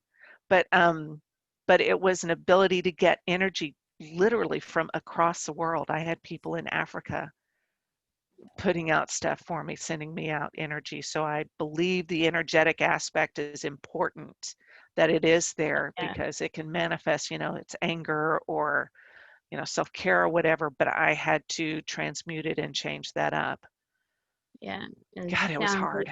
It sounds like you're doing it also collectively, especially since you went online with it, right? Because it was like so clear that it's like this third dimensional collective thing that like we as humans made. Like it's a collective, it's like carries the same vibration as fear. It's rooted in this consciousness field of energy. It's not even physical. It's just that it manifests because it gets stuck in the energy field, and it's like anger and all this stuff. So it's interesting that you put the campaign out for people to actually do that. And I'm sure you did it in a way where it's like, I find that healers do this really well. They say, this is what I need, and to hold this intention so that people aren't sending you the pity stuff, you know, because sometimes people feel sorry for you and then they send that and that's not the right one. So that's awesome. It taught me a lot about boundaries too. There were circles of where you could dump, like you had the innermost circle, and those are the people who got to hear all of my venting, and nobody can dump into it. In fact, one woman came over and said, you know, I think chemo is what killed my grandfather. And I said, you don't get to tell me that. I don't need that energy here. You need to tell me. And another friend of mine talked about the intention to set when I was actually going through treatment, like the chemo was elixir of life and the radiation was just God's light coming through. So there was a whole lot of energy shifting going on around it. I still don't wish it on anybody, and anybody who catches it, who is diagnosed with it, I'm totally there with whatever love and support they can stand.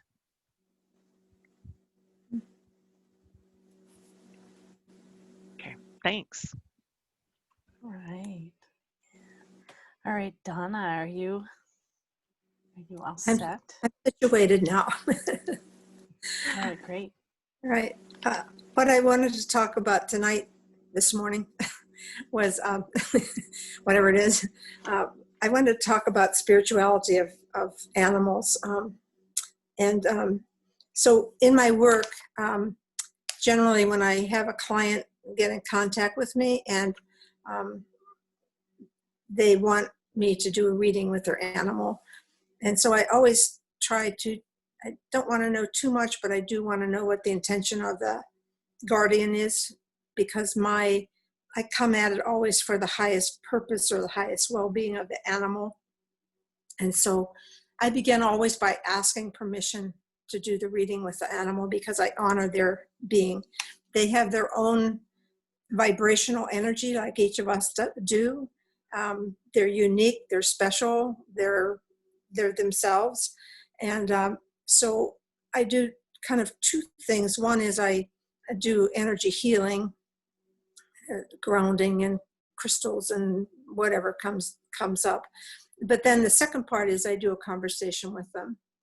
And so sometimes the guardians have questions that they want to know, but a lot of times what the animal will do is they'll switch into their higher self and begin to give these very spiritual messages. And they are so, I would say, deep, touching, loving, teaching, that it's what really makes the work for me. I mean, I love doing the healing part of it too, but what comes through. And so I just for an example, I thought I have two different readings here, and I thought it would give you a flavor. And also, when animals pass over, cross over, the grief that humans feel, that loss, is so intense sometimes, and even more than the loss of a family member. And they're just totally grieving. So this particular one was done for a friend of mine who's 84 years old. And this dog was her soulmate. She had it for about 5 years, and they just did everything together. And then she had to go away to college. And the day after she left for college, her mother had the dog put down because she didn't want to be bothered feeding it. And it broke my friend's heart. And all these years since she was 80, I did this reading for her last year, and she was 18 when this happened. And she's been grieving and feeling guilty all these years. So the dog's name was Pal. He was a black male dog. He passed away at about 5 years of age. And that in the reading, the animals all call me Ma. I have no idea, but if you see Ma. So I start off, I said, "Hi, pal, may I communicate with you?"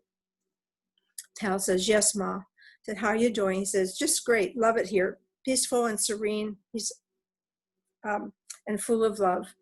"Can you tell me about the essence of you?" He says, "I am not light, but splendor, not dark, but white, not apples, but plums, cherries, and pear, not heavy of feet and dragging, but bouncy, bouncy dancing. I'm so full of joy I could burst."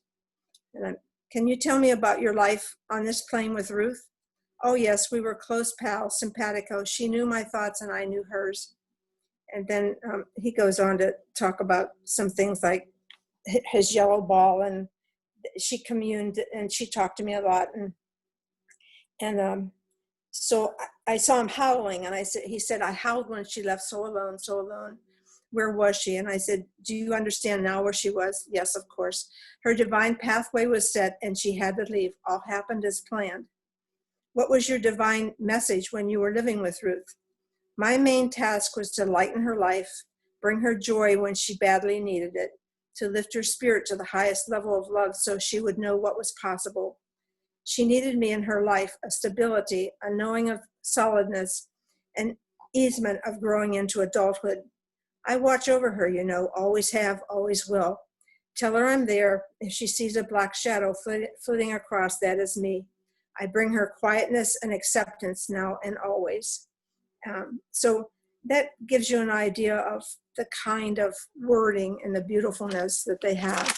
And then the other one I wanted to mention was we had a female gorilla at our zoo here in Seattle, and she had a baby, and there was a picture of her holding this 3-week-old baby in the Seattle paper.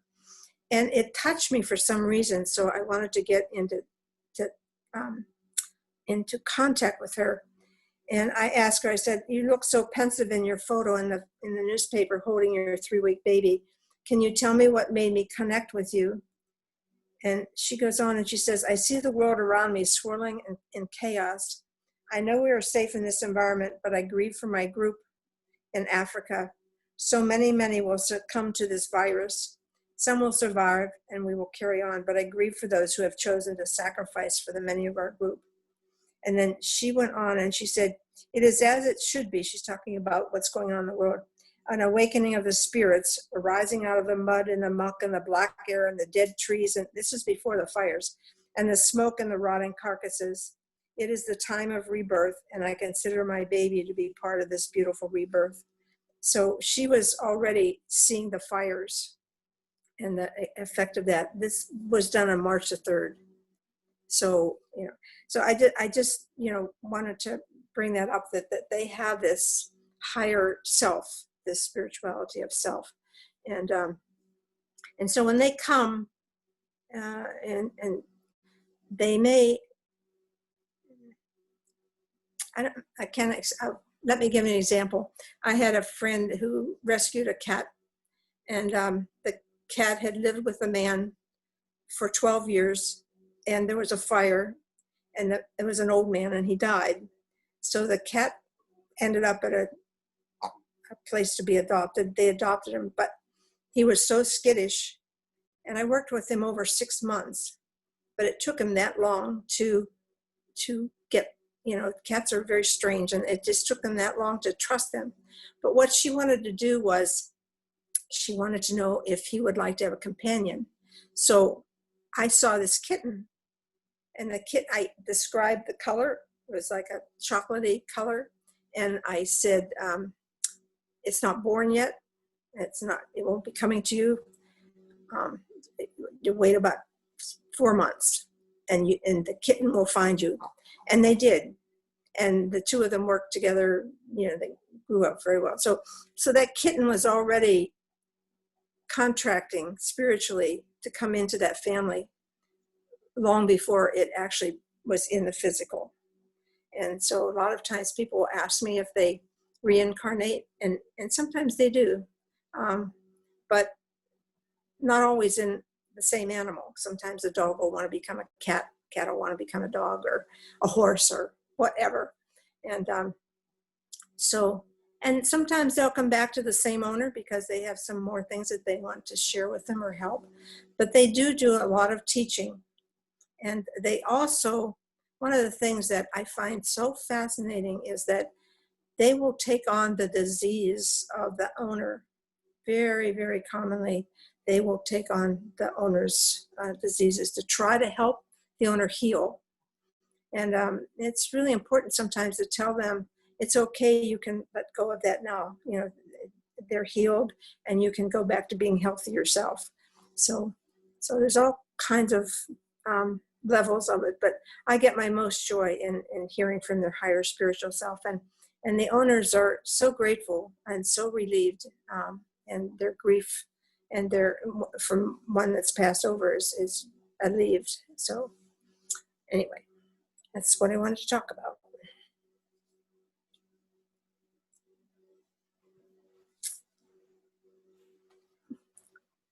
No, that's You were great. I see you munching. I know, I'm munching. I went and got a snack. Yeah, just, are you okay taking questions? Does anyone have any questions? Sure.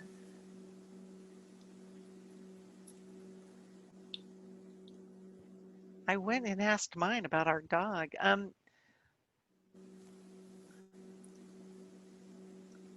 Is there, I know with reincarnation, I've always had questions about how much time it takes for a soul to renew. Is there any sort of timeline along for a pet for when they come back? I don't think so. You know, a lot of times I've heard people say, "Oh, you can't talk to your uncle that crossed over. You have to wait 3 months or something."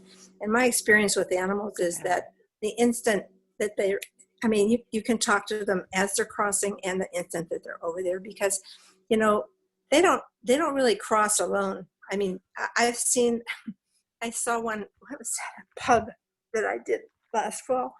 And it was getting ready to cross over, and the owner wanted to know when they should take it to the vet to have it used.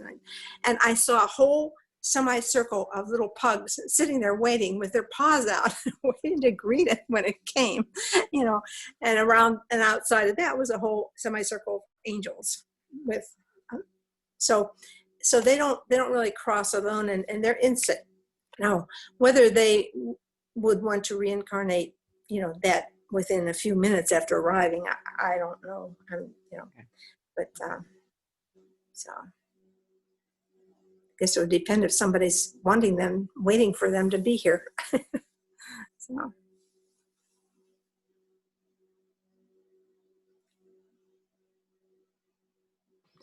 Yeah, if anyone else has any more questions, I know the person that just joined is still connecting to audio.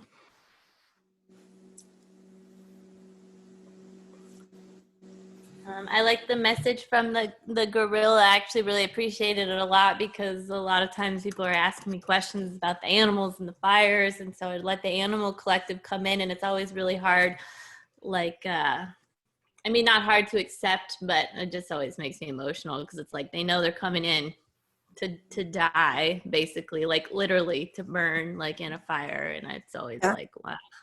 But you know, I learned a good lesson about that when I was studying Lakota. One of the medicine men that I studied with, he was telling me that the tribe, the Sioux Lakota tribe, they had gotten a herd of buffalo on the reservation so anyway, they were going to slaughter one because they were going to do Hambalacha and Sundance and all that.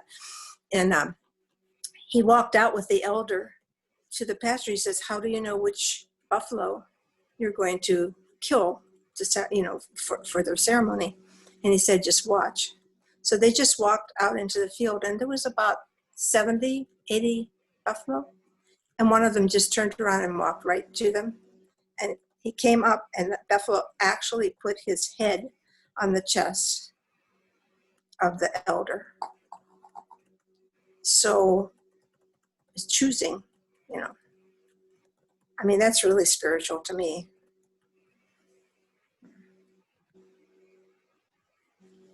Wow. Wow. Yeah. Well, thank you so much, Donna. It's possible that someone will still have a question. I wanted to give Pauline a little bit of context who's just joining us. So thanks for joining our MeWe Fair for Energizing Body, Mind, Heart, and Soul. This is the first time we're doing an event during this timing. It's the middle of the night here in the United States, and it's evening in Australia, New Zealand. So we have a smaller group of practitioners today, and we have a smaller group of the public that's here. It's our first one in Australia. So we're, instead of breaking out into breakout rooms, we're doing all the talks here in the main room. You see Donna's an animal practitioner, just gave a talk, and so he has an animal jumping up to join us too. So let's see, so Susy gave a talk already, Donna gave her talk. We're gonna be moving to Galactic Ashley's talk next. Wanted to check in with you though, and if you have any interest in sharing, and by the way, this is recorded and it'll get posted on the web, just so you know. If you want to jump in and just share any little bit of like, where are you in the world, and were you interested in a particular practitioner? Maybe we could go through and do quick 1-minute introductions so you could get to know who we are.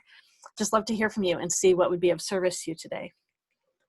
Yeah, so Pauline, if you want to unmute and jump in and share. Totally optional.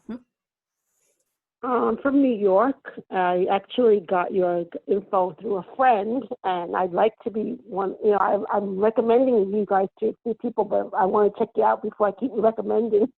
But you're in Oregon. I'm just surprised that I didn't know where you guys are based, but doesn't matter, right? No, it doesn't matter. I'm actually getting East Coast people, so it's like everybody needs a place to do their share their talents, and it's very interesting. That's great. Your methods.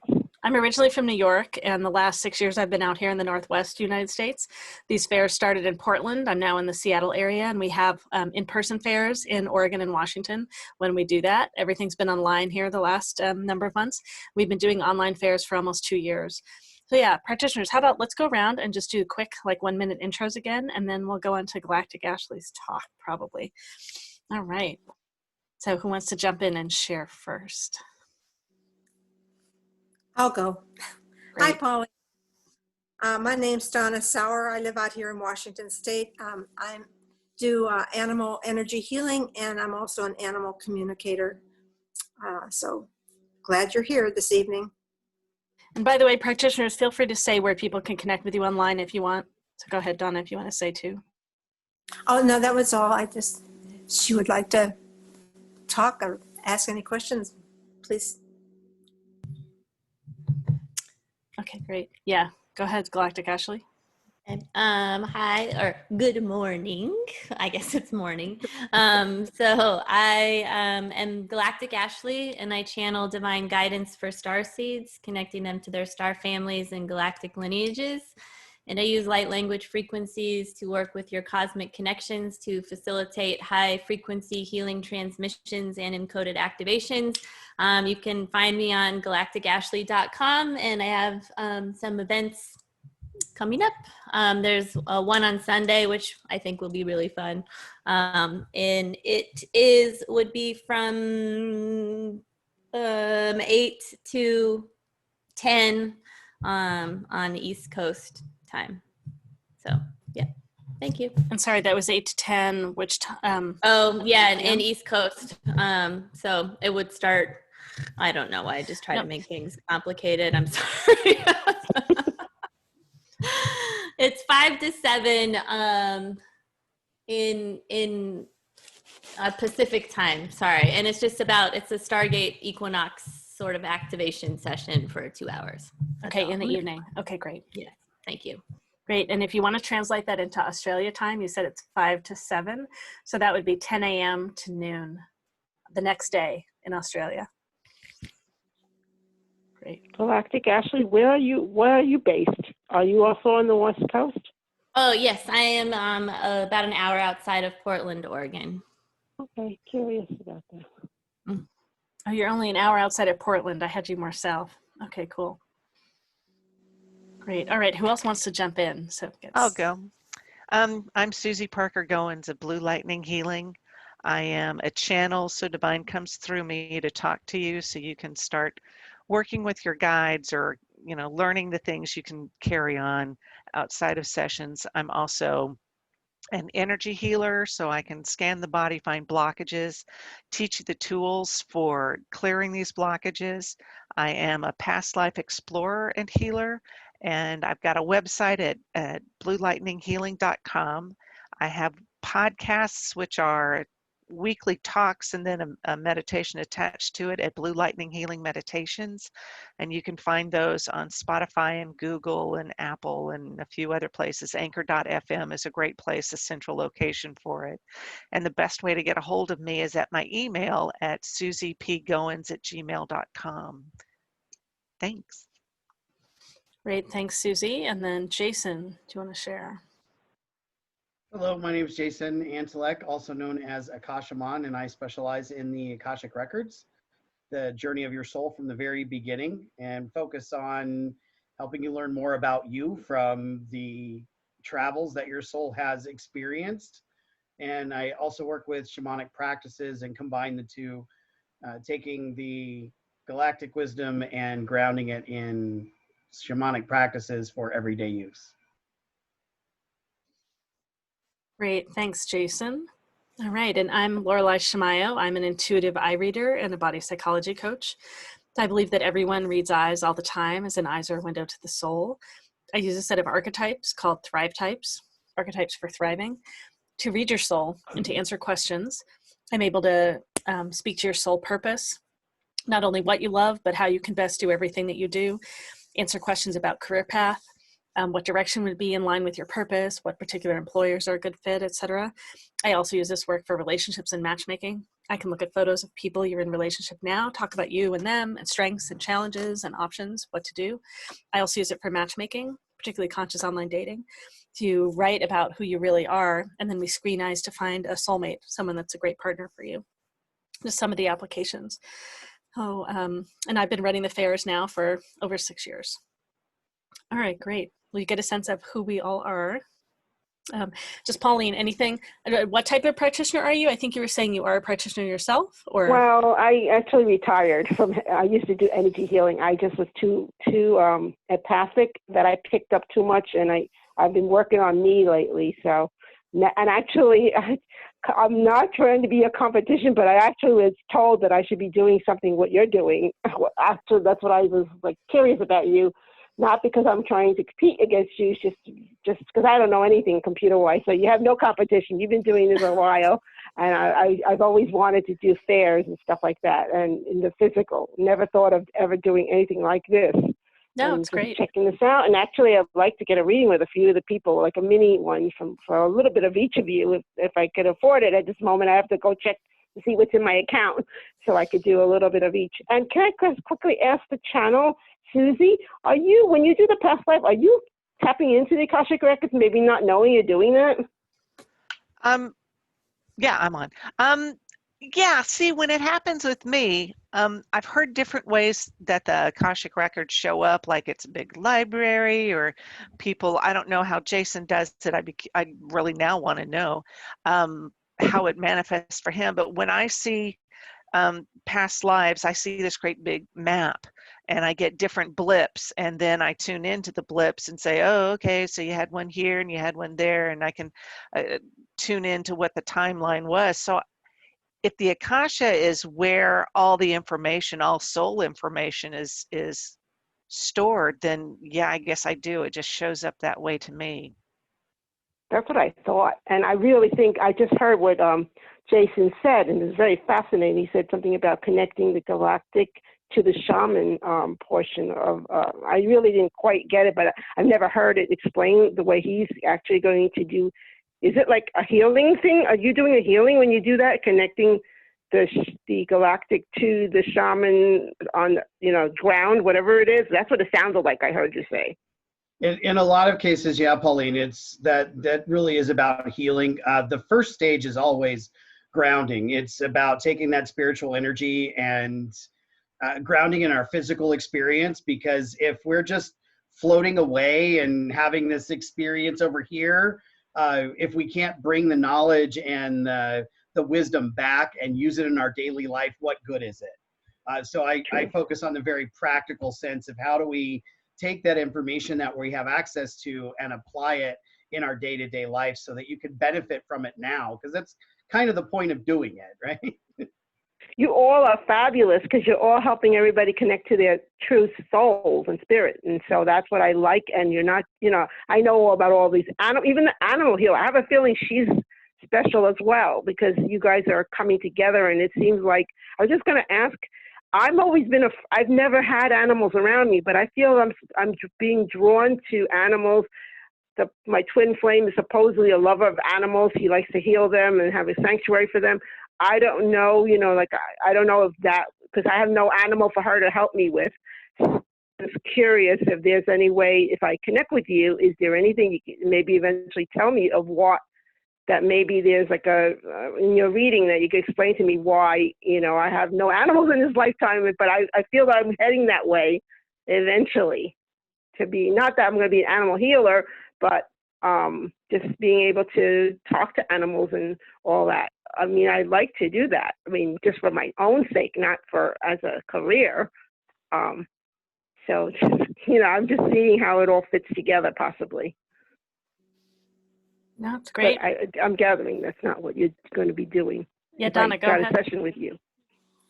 Pauline, I'm just responding to what you were asking. When you were talking, I was seeing an animal just shimmering. So I'm not trying to interpret that, but I just saw an animal shimmering, like the energy, the vibrations. So I don't know, maybe that your own self, where you are in your life and the kind of healing that you've been doing or the work that you've been doing, maybe there will be an animal that comes in to help you do that. So work. it won't be a waste for me to come to get a mini session with you as well, because I have a feeling that you have something to share with me as well. Okay, great. That's what I thought. Thank you. I didn't really want to make any kind of try to get any mini sessions out of you. I just wanted to know how she would be able to help somebody who doesn't have animals and don't have any connection to animals. And that's what I was just like curious. There won't be any charge, dear. Okay, I didn't really, I was hoping. I wasn't trying to do that. I wasn't intending on trying to get your reading out of you. Not even a mini one, not that tiny even. Thank you. How do we do that? I mean, how do I connect with, because all of you have had your have all of you done your lectures yet? No. We're in the middle of our talks right now. So what normally we do, we normally have about 15, 16 practitioners in an event. And at this point, everyone would be in their breakout rooms and we'd have more like 40 or so people that are moving around from room to room in the process of doing the fair. And so you get to move around and hear different talks. You can do sessions with people too. So I have the room set up. So if you and Donna want to go into a room, you can have a conversation right now. And we were going to go on to Galactic Ashley was going to give a talk. So when you come back out, you just come to the middle of the talk. It's up to you. Oh, I don't want to miss Galactic Ashley either. You can also arrange to meet with Donna another time. Like, it's totally up to you all to do however you want to do this. So in other words, since she did her talk, she's the only one available to do a mini session. It's possible anyone that wants to can leap out and go do the mini session. Everyone, keep in mind too that this is recorded, so you'll be able to watch this later if you want. We're going to post it on the MeWe Fair's Facebook page. So yeah, it's up to you, Pauline. If you want to go chat with someone right now, you can do that. You can also just get contact info with people and set up whatever they have open to set up in the future. Okay, great. I just want to hear the lectures first, and then I'll choose. Hopefully I'll have time to choose with somebody, at least one person, if not all of you, but I don't think that's possible. It's only we don't even have an hour left, I don't think. No, I know. And we did answer some questions from the audience earlier. So when you, if you want to leave us your contact info, let me put in are you on a phone right now? Yeah, I'm on a phone. Yeah, so it's a little harder to get into the chat. If you want to give us your contact info in the chat, I can email you some information too. So let me, we've got a feedback form where you can give us feedback on the event. And then if you want to leave your contact info, we do a drawing. So same thing for Sky too, if you want to do this. We do a drawing and we give away a free 30-minute session with one of us of your choice. But we'll also put you on our mailing list and things like that too, so people can reach out and contact you. So I just put that in there. Where do I put this? I don't see any place to put it. So if you touch your phone, okay, there should be something that comes up that gives you some options. There might be one in this chat. Mm-hmm. Yeah, and then you can write in the chat your contact info if you want. Oh, okay, I see now. Yeah, you can pick just to send it to Lorelei if you want to, or to send What it do to you need? everybody. The There are email many of address? us. That's it? Yeah, to give us your email address, and that way we'll make sure we can all contact you separately afterwards. Just make sure we've got no typos. Okay. Yeah. Thank you. Sorry, I don't want to interrupt. I guess your next No, you're speaker needs welcome. to come on. By the way, there are a number of people, right, that do fairs out in the East Coast too, that are doing them online as well as, would normally do them in person. I like And some real, I want authentic people who are not in it just for the money. it's great. And then also when I first in started New York, doing, that's what we have here. The people who Oh. run they're all in there for the money, and that they don't care who they have on there. yeah, when I first started doing these, it was just in the living room in my house. I didn't even realize I was running a fair. And so it just has grown organically, so that some of our in-person fairs have had up to 70 practitioners now. You guys are real genuine over there in the West Coast, it seems to me. We've had a really great group of people that come together. I'm really happy with the community. We've got 700 practitioners It must on our be list. you if you're running this and you draw people like this. You must be a very nice person. So I'm seeing this. Great. Okay, I'm just going to be quiet. I'm going to mute myself so I can. I think you got my contact, right? Did you need my name or anything? I do, with it? and I've got your name in there too, and I'll make sure that we all have it. And then, Okay. So we're going to go on to Galactic Ashley's talk next. Thanks so much, Pauline. Thank you. Guys are putting the pressure on. Sorry, I clearly going to channel because now I'm going to start coughing. So I like to ask sort of like what are people needing so that I'm not just, randomly channeling stuff. So it'll be an experience, right? So I think some of you have experienced like the 6-minute like extreme speed version of this. So we're gonna do I think I got like 25 or 30 minutes. Does anybody wonder about any sort of questions that aren't necessarily super personal, but even if they are personal, that they might be collective or something that you're wondering, like what's going on? Do you know what I mean? Does that make any sense? What does maybe Are you you asking need the help collective? with? Are you asking all of everybody here? Yep. I'm asking everybody.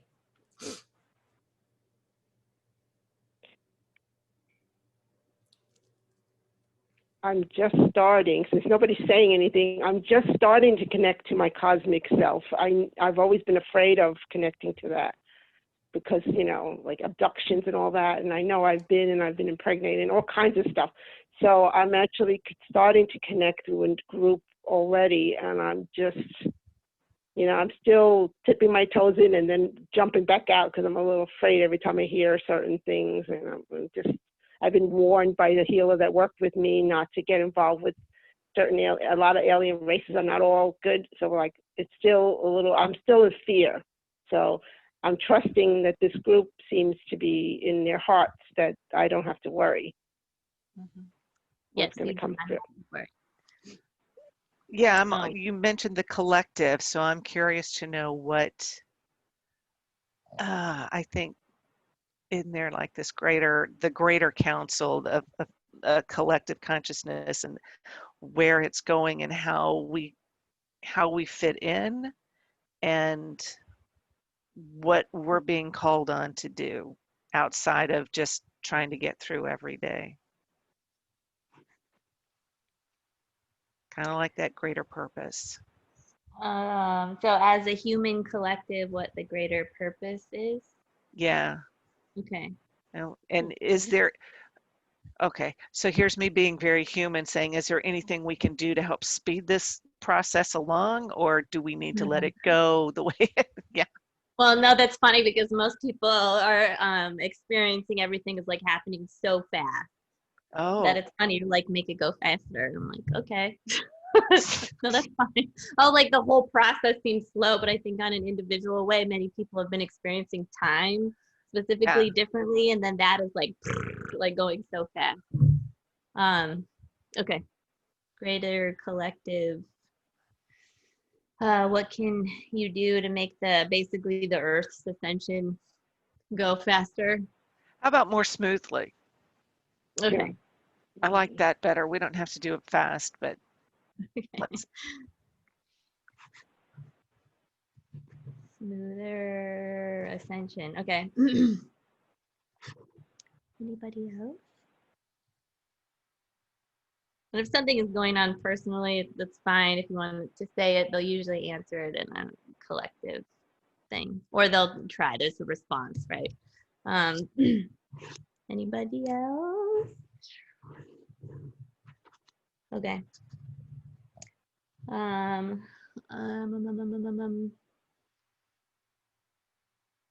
trying to, okay, we'll see. There will be some sort of activation at one point. So I'll just say an activation is energy that we already have in our system. And you can still, your higher self, or what I call your soul's guidance system, can have something, they can allow something to be activated, but it doesn't mean that that activation, that you necessarily experience that activation in the moment if you're not prepared for it. So I'm just trying to mitigate if there's fears or anybody is concerned about, I don't know if I want that. It's already something that exists in your energy field that sort of then can become available to you today, or gets woken up, like it's currently dormant and then it can be activated. But then it will unfold in alignment with who you are and how you're going. I think of it like a time, not a time capsule, like a 24-hour capsule that we might take for like a headache. So a time release capsule, right? But it can be extended. So I can just say something to some of that of you. I feel like in many ways I haven't explored that much outside of more earthy grounding energies, even the readings that I do. I don't know where I go and how I get there, but it seems fairly grounded. So you're going to be exploring beyond maybe something where I've gone before. I might feel scared and I feel open. So that may be part of the energy that you feel in the space. Oh, okay. Also, here's another thing. Sometimes people experience the energy differently and you can be sleepy. So it's okay. Even the shamans that are in my group, they just go out.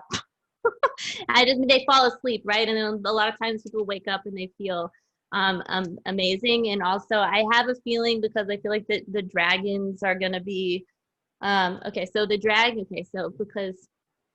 this will be for Pauline. You may have heard of reptilians or reptilian consciousness, which they might talk about actually during this. So we can call that like the duality, which we have Christ consciousness and reptilian consciousness, right?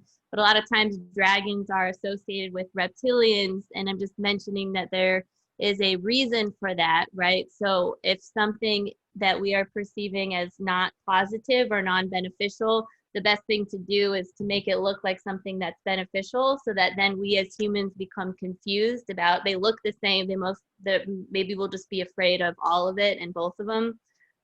So there's kind of a reason for that. And then I guess what I'm saying is we might just stay in the new earth and they've been bringing in a lot of fire energy and sort of elemental type of energy. And I think a lot of that has to do with the equinox. And again, Lorelei, I just think you're right on the money with a lot of these things, because we're having an elemental awakening panel on Friday. And I was just sitting here the other day and I'm like, I'm in that. Now I know this other reason why I'm in it. And Lorelei is just right on the money with these things, because the equinox is on Sunday.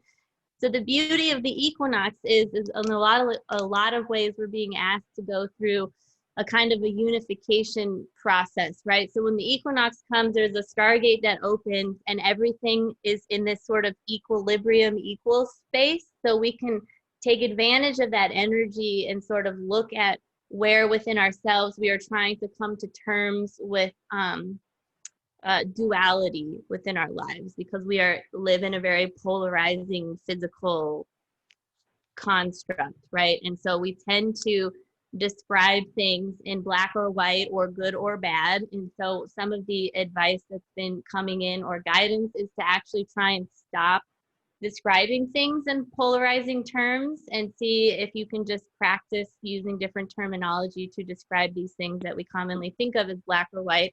So it's not about rising above it. It's about it's not either or, it's like and both, right? And they use Kuan Yin as a good example, and she's very connected to the dragons. about how she was actually, we forget this, especially in Western cultures, we've forgotten that she was born male, and then over time had become appropriated across different cultures. And it wasn't that she now is female, it's that she or he, they come in the form that best matches the consciousness. And so there's been a comparison that they've brought up in my course about duality and this idea of walking the Mobius strip, which means there isn't one side or the other. It's that there is like one boundary, but you're both inner and outer. So, which is a little bit different than as above, so below, as in a reflection. It's like it is literally the same thing. And so what I just loved about, because I forgot about the Kuan Yin, and I actually like calling her Quantum Yin, because I'm all about she is my favorite master ascended master, and I have worked with us with the dragons. It's very interesting to bring in. I forgot about that. I saw your advertisement saying, or your ad saying dragon energy or something like that. I thought, yeah. Wow. So yeah, okay, so we will go in and see what happens, and I'll switch it maybe to 6 minutes, so we have a few minutes to wrap up. And so it's gonna be okay, we're all safe, I promise. And obviously do whatever you're comfortable with, right? It's always about your empowerment and my dog is here, she's talking discernment. She might start snoring too, so, which is usually a very good sign. The deeper she goes out, it's the better. Okay, so I always just say to take a deep breath. It's sort of like, I don't like calling it a meditation, it's just more of an experience, and you can receive whatever it is you need. And I got bowls.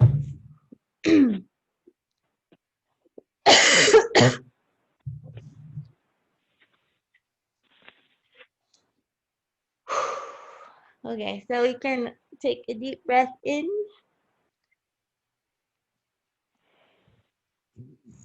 Excuse me. And imagine that our hearts are expanding out farther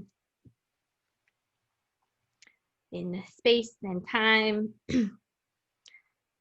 And we remember that we ourselves, that our hearts produce an electromagnetic field, and that our intention and attention is geared on entering and connecting with the new earth, the earth that our always was, is, and will be, the earth that we know her to be, the ascended earth. And we feel her magnetizing our energy field as we begin to go in and enter her space together. And once we find ourselves in the center of her beingness, we realize and feel our own energies changing. And by changing, I mean that we become one with our home frequency. We remember our cosmic octave, our tone, our divine blueprint, because in this field of energy, we are perfectly aligned with our physical bodies. They begin to relax and they are comfortable because we are part of a crystalline grid system once we enter this new earth field. And she is reminding us that the earth that we are seeing and experiencing today also has this crystalline grid, which has been completed and is installed. And there are many grid workers that are working on this energy system, but that we are still experiencing variations of polarities within our daily lives. But while we are in this space together, we can open our spinal core, or this energy field that runs through the center of our beingness, and we can feel these energies come in and move through us smoothly. And for those of you that feel aligned with these words or phrases, you can take them in and just remember that anything that makes sense to you, you can bring in, and anything that does not make sense or align with you, you can let go. For this is a space of sovereignty, divinity, power, and freedom. So if you imagine and know that your bones, your skeletal system, that they are crystalline in nature, and that they are in many ways your cosmic antennas, not that they are going outside of you, but they are connected to the source that is not only within you, but that is the center of our universe. And in this space, you feel the vibrations moving through your energy field, through your physical body, and that your skeletal system is a crystal.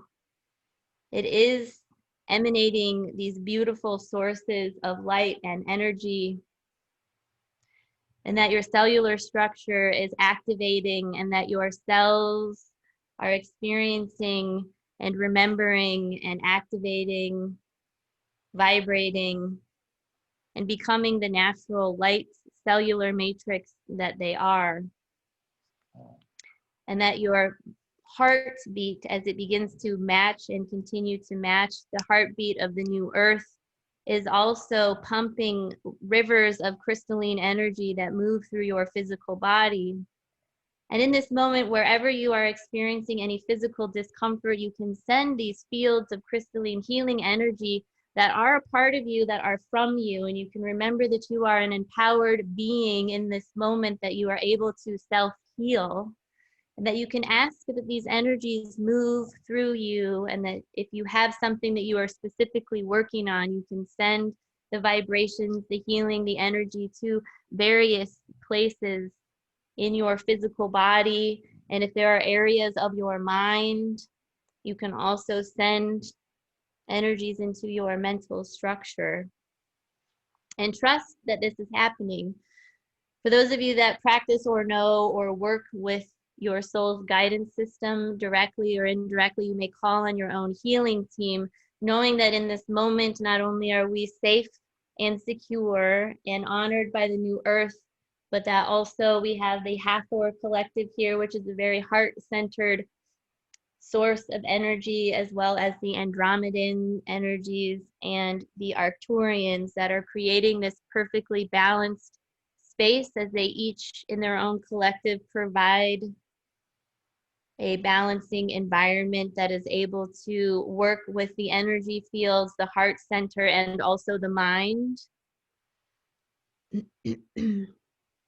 And that we are also surrounded by the dragon consciousness, which are beings that are essentially from across the threshold of creation, and that they are connected to many of the dragon lineages that are benevolent in nature. And one of the more prominent messages that they have been bringing through is that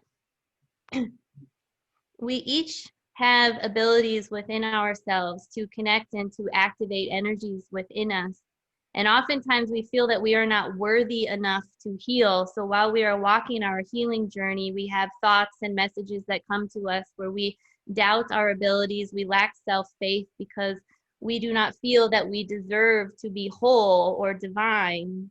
But we must remember that we are whole and holy in this wholeness. And to remember that as we are here on the ascension, on the earth's journey, what we are really here doing is that we are here not on our ascension, for all beings are in many ways on an ascension journey during and with various points of themselves. And that there are also aspects of you that are holding higher dimensional vibrational spaces at this time. And this is in many ways why some of you are actually here at this time. It is not because you got stuck on the karmic wheel. It is not because you are being tortured. It is not because you did something wrong. It is because many of you are either holding key codes or information, or have come to this specific place due to the transition that we are all in collectively. Many of you, we wish to remind you, especially those of you that have come here at this time that have had very difficult childhoods. We want to add another perspective to this idea, to this thought. You have come with difficult childhoods so that you could take your collective experiences, the part of you that you remember before incarnation, that you could apply it and experience a very specific individual human experience at a very young age, so that once you reached this point in linear Earth time, you would be able to understand the human condition, the human emotions, and what is driving the human energy system in many ways. This is why there has been so much fear and anger that has been expressing itself, and also why the fires have come to do in many ways not a type of clearing, but we prefer to use the term healing. But when you have these individual experiences, as you come to this point, you are able to look at the human collective and to see the ascension process from a different perspective. So in many ways, your childhood is providing you a context and mirroring to you what is actually taking place at an external level.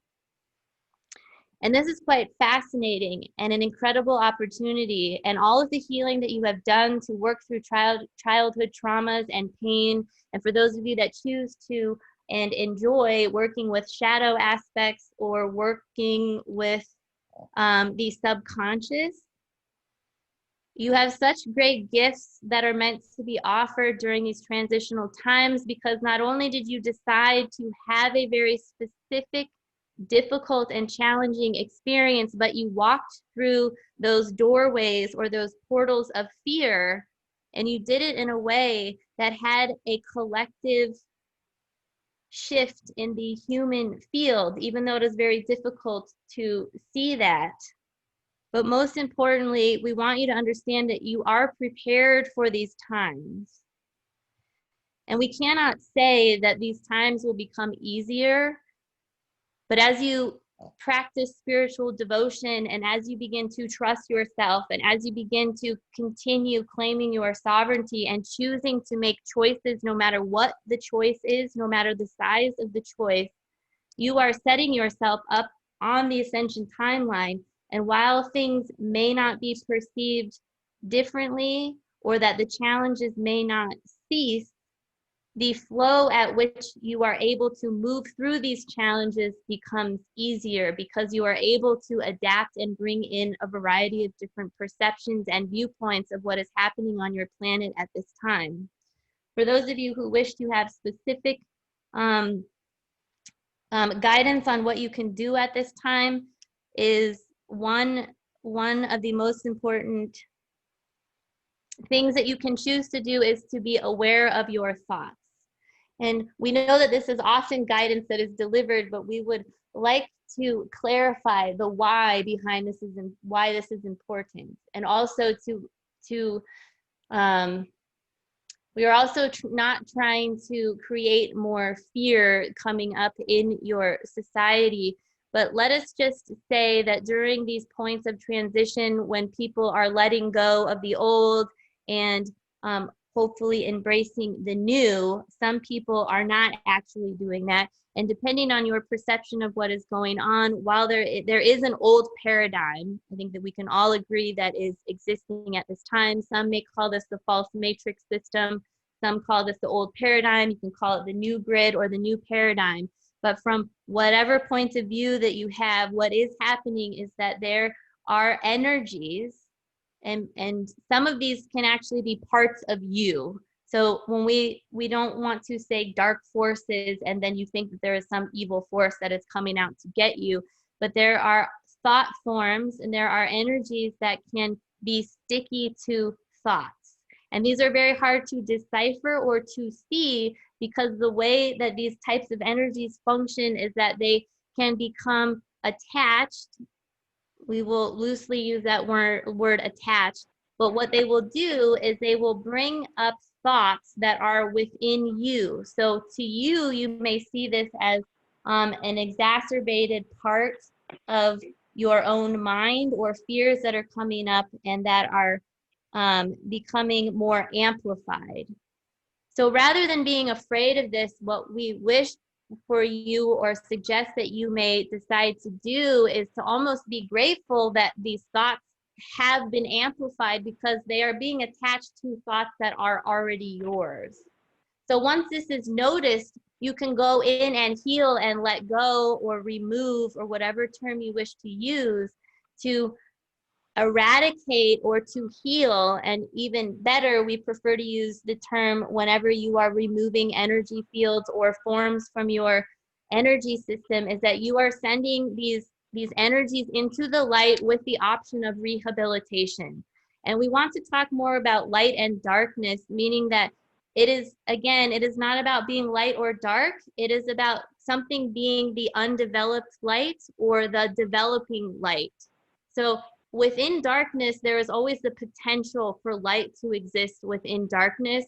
And the same as you have a choice every day to wake up and claim your sovereignty, these energy fields and these energies that are perceived also have that opportunity.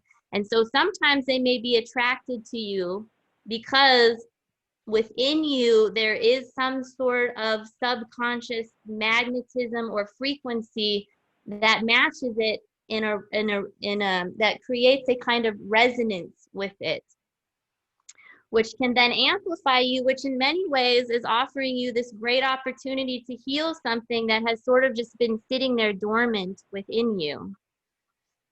So there are many ways to see and understand what is happening currently, and we understand that it's also very challenging. So we would like to bring an opportunity for you to connect with your heart field and to connect with the fire that is already within you, so that you remember that you are able to transmute energies with your heart field, and that this is innate and is a part of you. And that also for any of you that are experiencing any sort of physical difficulties or just been having a difficult time in general, we ask you to give yourself some compassion, because these are not easy times, and specifically these can be challenging on the physical body. And the reason is because as the earth begins to transition and goes through her ascension, she is shifting her energy field, and the sun and the grand central sun are bringing in a variety of very high frequencies in order to shift with her, in order to help to navigate and to help her increase and raise her vibration. And part of this, if you look at the alchemical process, we like to use the term volatile. So sometimes before something can be switched or turned into gold, it must be heated up, and the molecules must be very excited, and the energy must come to a point before it begins to transition or shift into the new earth, the new body, the new human, the new part of whatever is available. So this can be hard sometimes on the human body. So give yourself permission to rest when you need to rest, and trust that when you feel energy to do, that you allow yourself to do, and when you feel energy to not do something, to allow yourself to rest. Because finding your still point or your 0 point in between doing and being is very beneficial to your beingness, to the whole part of you. Because as you exist on this physical plane, it does require action in order to bring in energy to manifest it onto a physical or earth plane.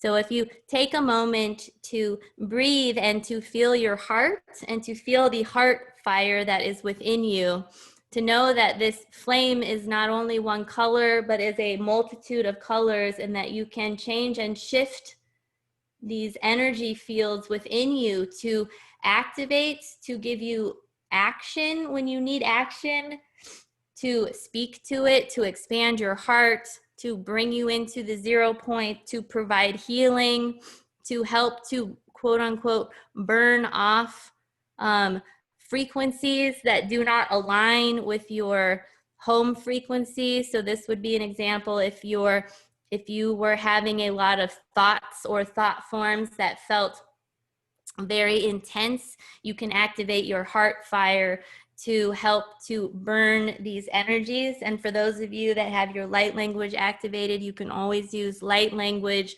to speak out loud, and that energy can come through the light language in order to help to alleviate the thoughts that you are experiencing.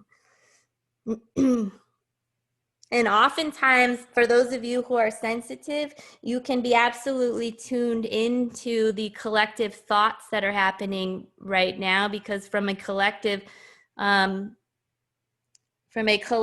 perspective, there are many thoughts, especially when you live in areas that are currently experiencing a lot of turmoil, whether it be on the back of COVID or the Black Lives Matter movement and the fires.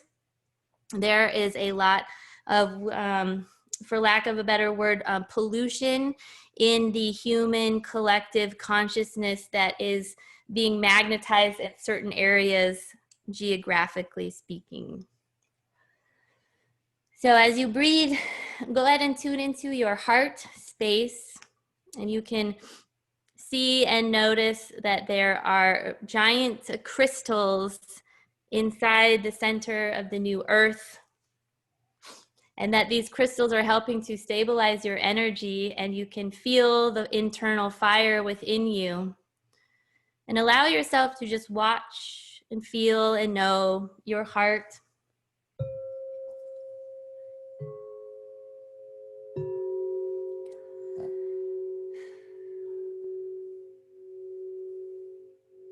Remembering that you contain within you, just as crystals do, the ability to bring in high vibrational light and to split all of the colors out of the rainbow into your being, and to activate the rainbow body within you, and then to send out or bring out whatever frequency of light from your being, that this is a natural part of you. So you can activate your heart fire, your heart flame with your intention right now. And if you feel or know about the rainbow body and that feels right to you, you may activate that at this moment, for there is the rainbow and crystalline collective of the dragon beings that are here, that are helping to anchor this field within you and to help connect you to the new earth. The rainbow body. So for those of you that feel that you are connected to the animals and the earth very strongly, we see that you already have your rainbow body activated. Otherwise, we would not be able to communicate so easily with animals. So during this activation portion, if for those of you that feel ready and connected, you can imagine that from your heart, you are extending outside of you this auric field that wraps around the earth herself, because this is very helpful in that process, and the animal collective consciousness is here to support that. They are saying that they are beings that are both galactic and of the earthly nature, so they are helping to facilitate this process. So as those of you who are activating your rainbow body, and those of you who already have yours, it is being strengthened and helping. And as I heal, you heal. As you heal, I heal. For I am you and you are me, and we are one.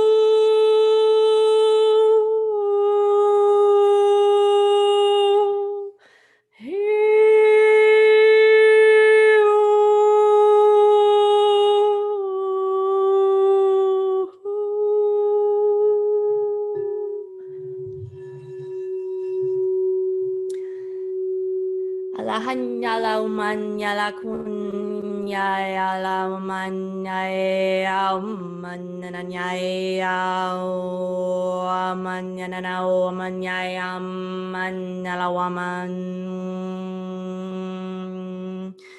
Himanaya wamananaya wamananana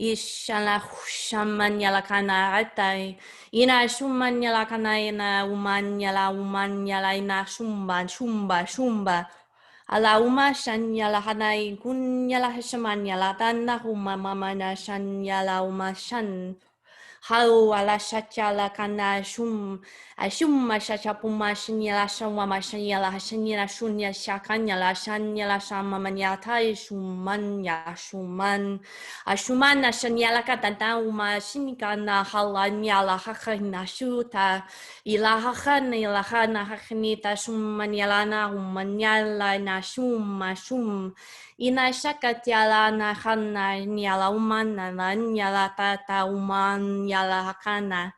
Ina hashan nyala kuman nyala na uman nyala hana lugan nyala shiman nyala fuuna.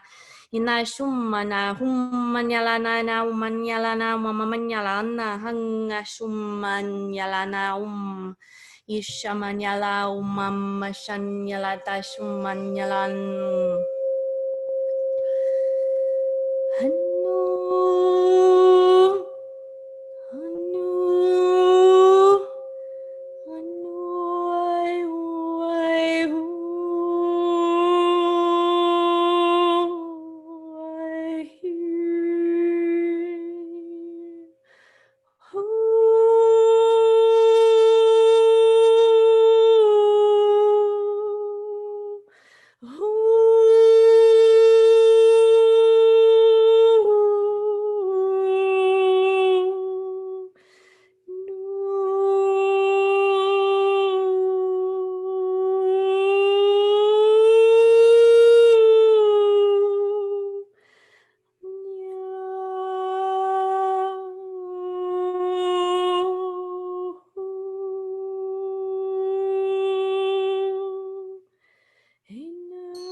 We are grateful to be here at this time to come in and to offer these energies. And we also wish to point out that your creativity is your best ally. For when you are being creative, you are bringing in thoughts that often are masculine in nature and bringing them through your heart field and creating them out into the universe and making them exist in the physical realms. And this is one example of merging and unifying masculine and feminine energies in one space.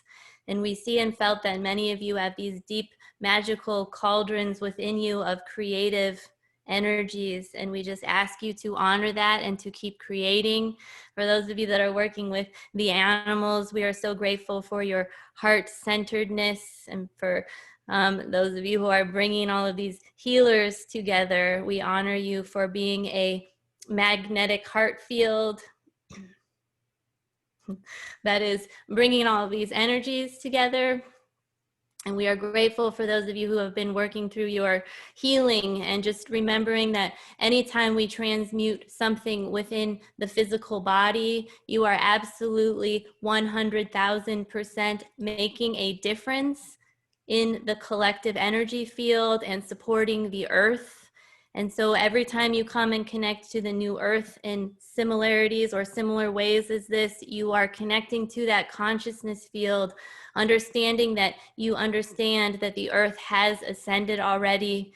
And by connecting to that consciousness, you are bringing that energy into your present reality. And that the best thing that you can do as healers is to claim your sovereignty, to live your truth, because you are creating resonating fields that, even though you don't recognize this, that when you walk by somebody on an energetic level, they understand and realize that they too can stand in their power. So even you are healing without even knowing, and that is what we want to leave you with, for that is one of your most powerful gifts that is often overlooked. So thank you. Sorry, I started getting emotional.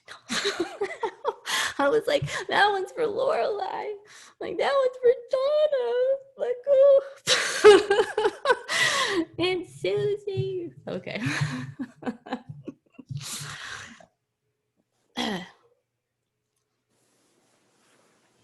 Galactic, I just want you to know that my one dog in the last 10 minutes was at attention. He was staring. He wasn't looking at me, he was just staring. So he was really picking up on your energy. That was beautiful. Cool, thank you. Well, you're doing a lot, because the Animal Collective is like, Donna's here. She already has her rainbow thing gone. That's why I'm like, I know, but there are other people here at different times. And they're like, but we're giving her a shout out. And I'm like, okay, telepathically. That was sweet.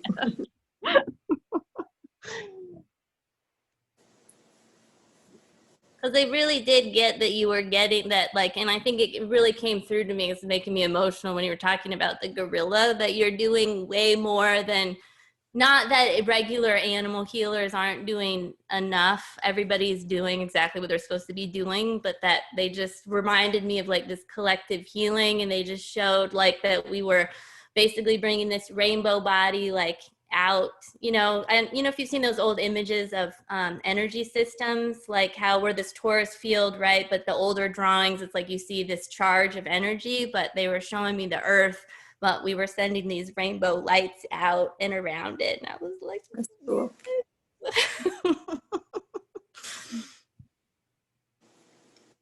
So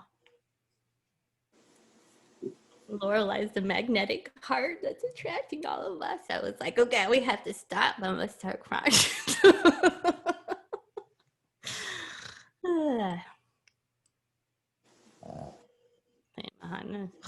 Oh yeah, I totally heard Hannah. Yeah. Thank you. I was just so mesmerized when you do that.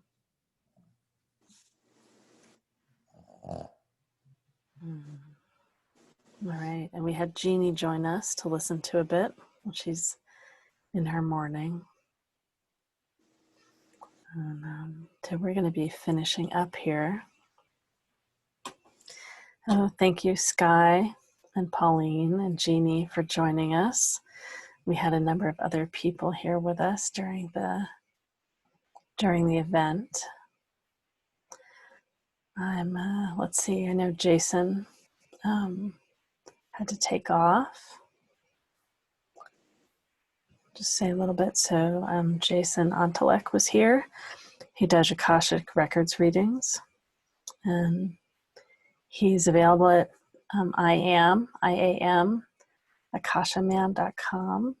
So thank you, Jason, for being here with us. And then the rest of the practitioners, maybe go ahead and share about yourselves for 30 seconds or so. Feel free to give your contact info so people can find you.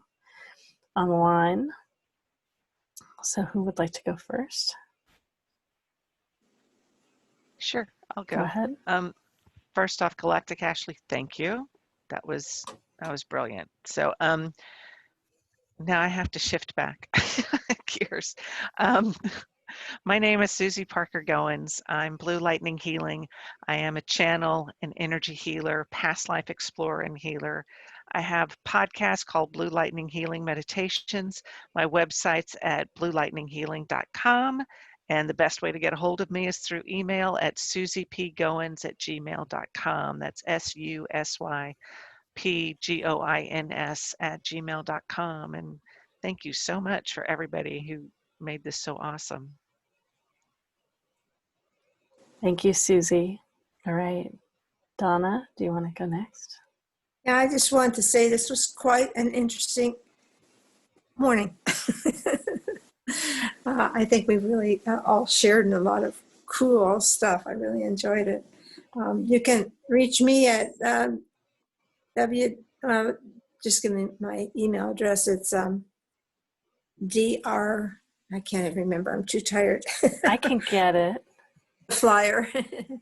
Yeah, here, let me go grab it. I want it to be in the video too. So it's dr.dlsauer@gmail.com. And your website looks like it's drdonnaac.com. Mm-hmm. Great. Then you want to say? Oh, sorry. I'm just saying, Donna, did you say enough of what it is that you do? No, I said enough. Okay, great.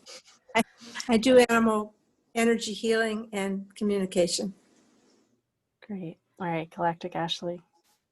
I was just going to say for, especially for the West Coast people, if you're going to be going to bed right now, you can ask that the energies that you were just working with continue to work with you while you're sleeping. So I'm Galactic Ashley, and I channel divine guidance for star seeds, connecting them to their star families and galactic lineages. I use light language frequencies and work with your cosmic connections to facilitate high frequency healing transmissions and encoded activations. You can find me at galacticashley.com, and I have a fun event coming up on Sunday that you can find out more about on Facebook or my website. And it is basically, we're going to be working with our solar dragon heart activation with the Cosmic Octave Equinox Stargate event. Thank you. And did you say enough of how people can find you on the web? Yep, galacticashley.com. I'm on facebook.com/getyourgalacticgroove and also Instagram at Galactic Ashley. Great, thank you so much. And I'm Lorelei Shamayo. I'm an intuitive eye reader. You can learn more about the archetypes that I read in people's eyes at thrivetypes.com. That's thrivetypes.com. I look at your natural talents, how you communicate, what motivates you, how you protect yourself, consciousness lessons, all kinds of things.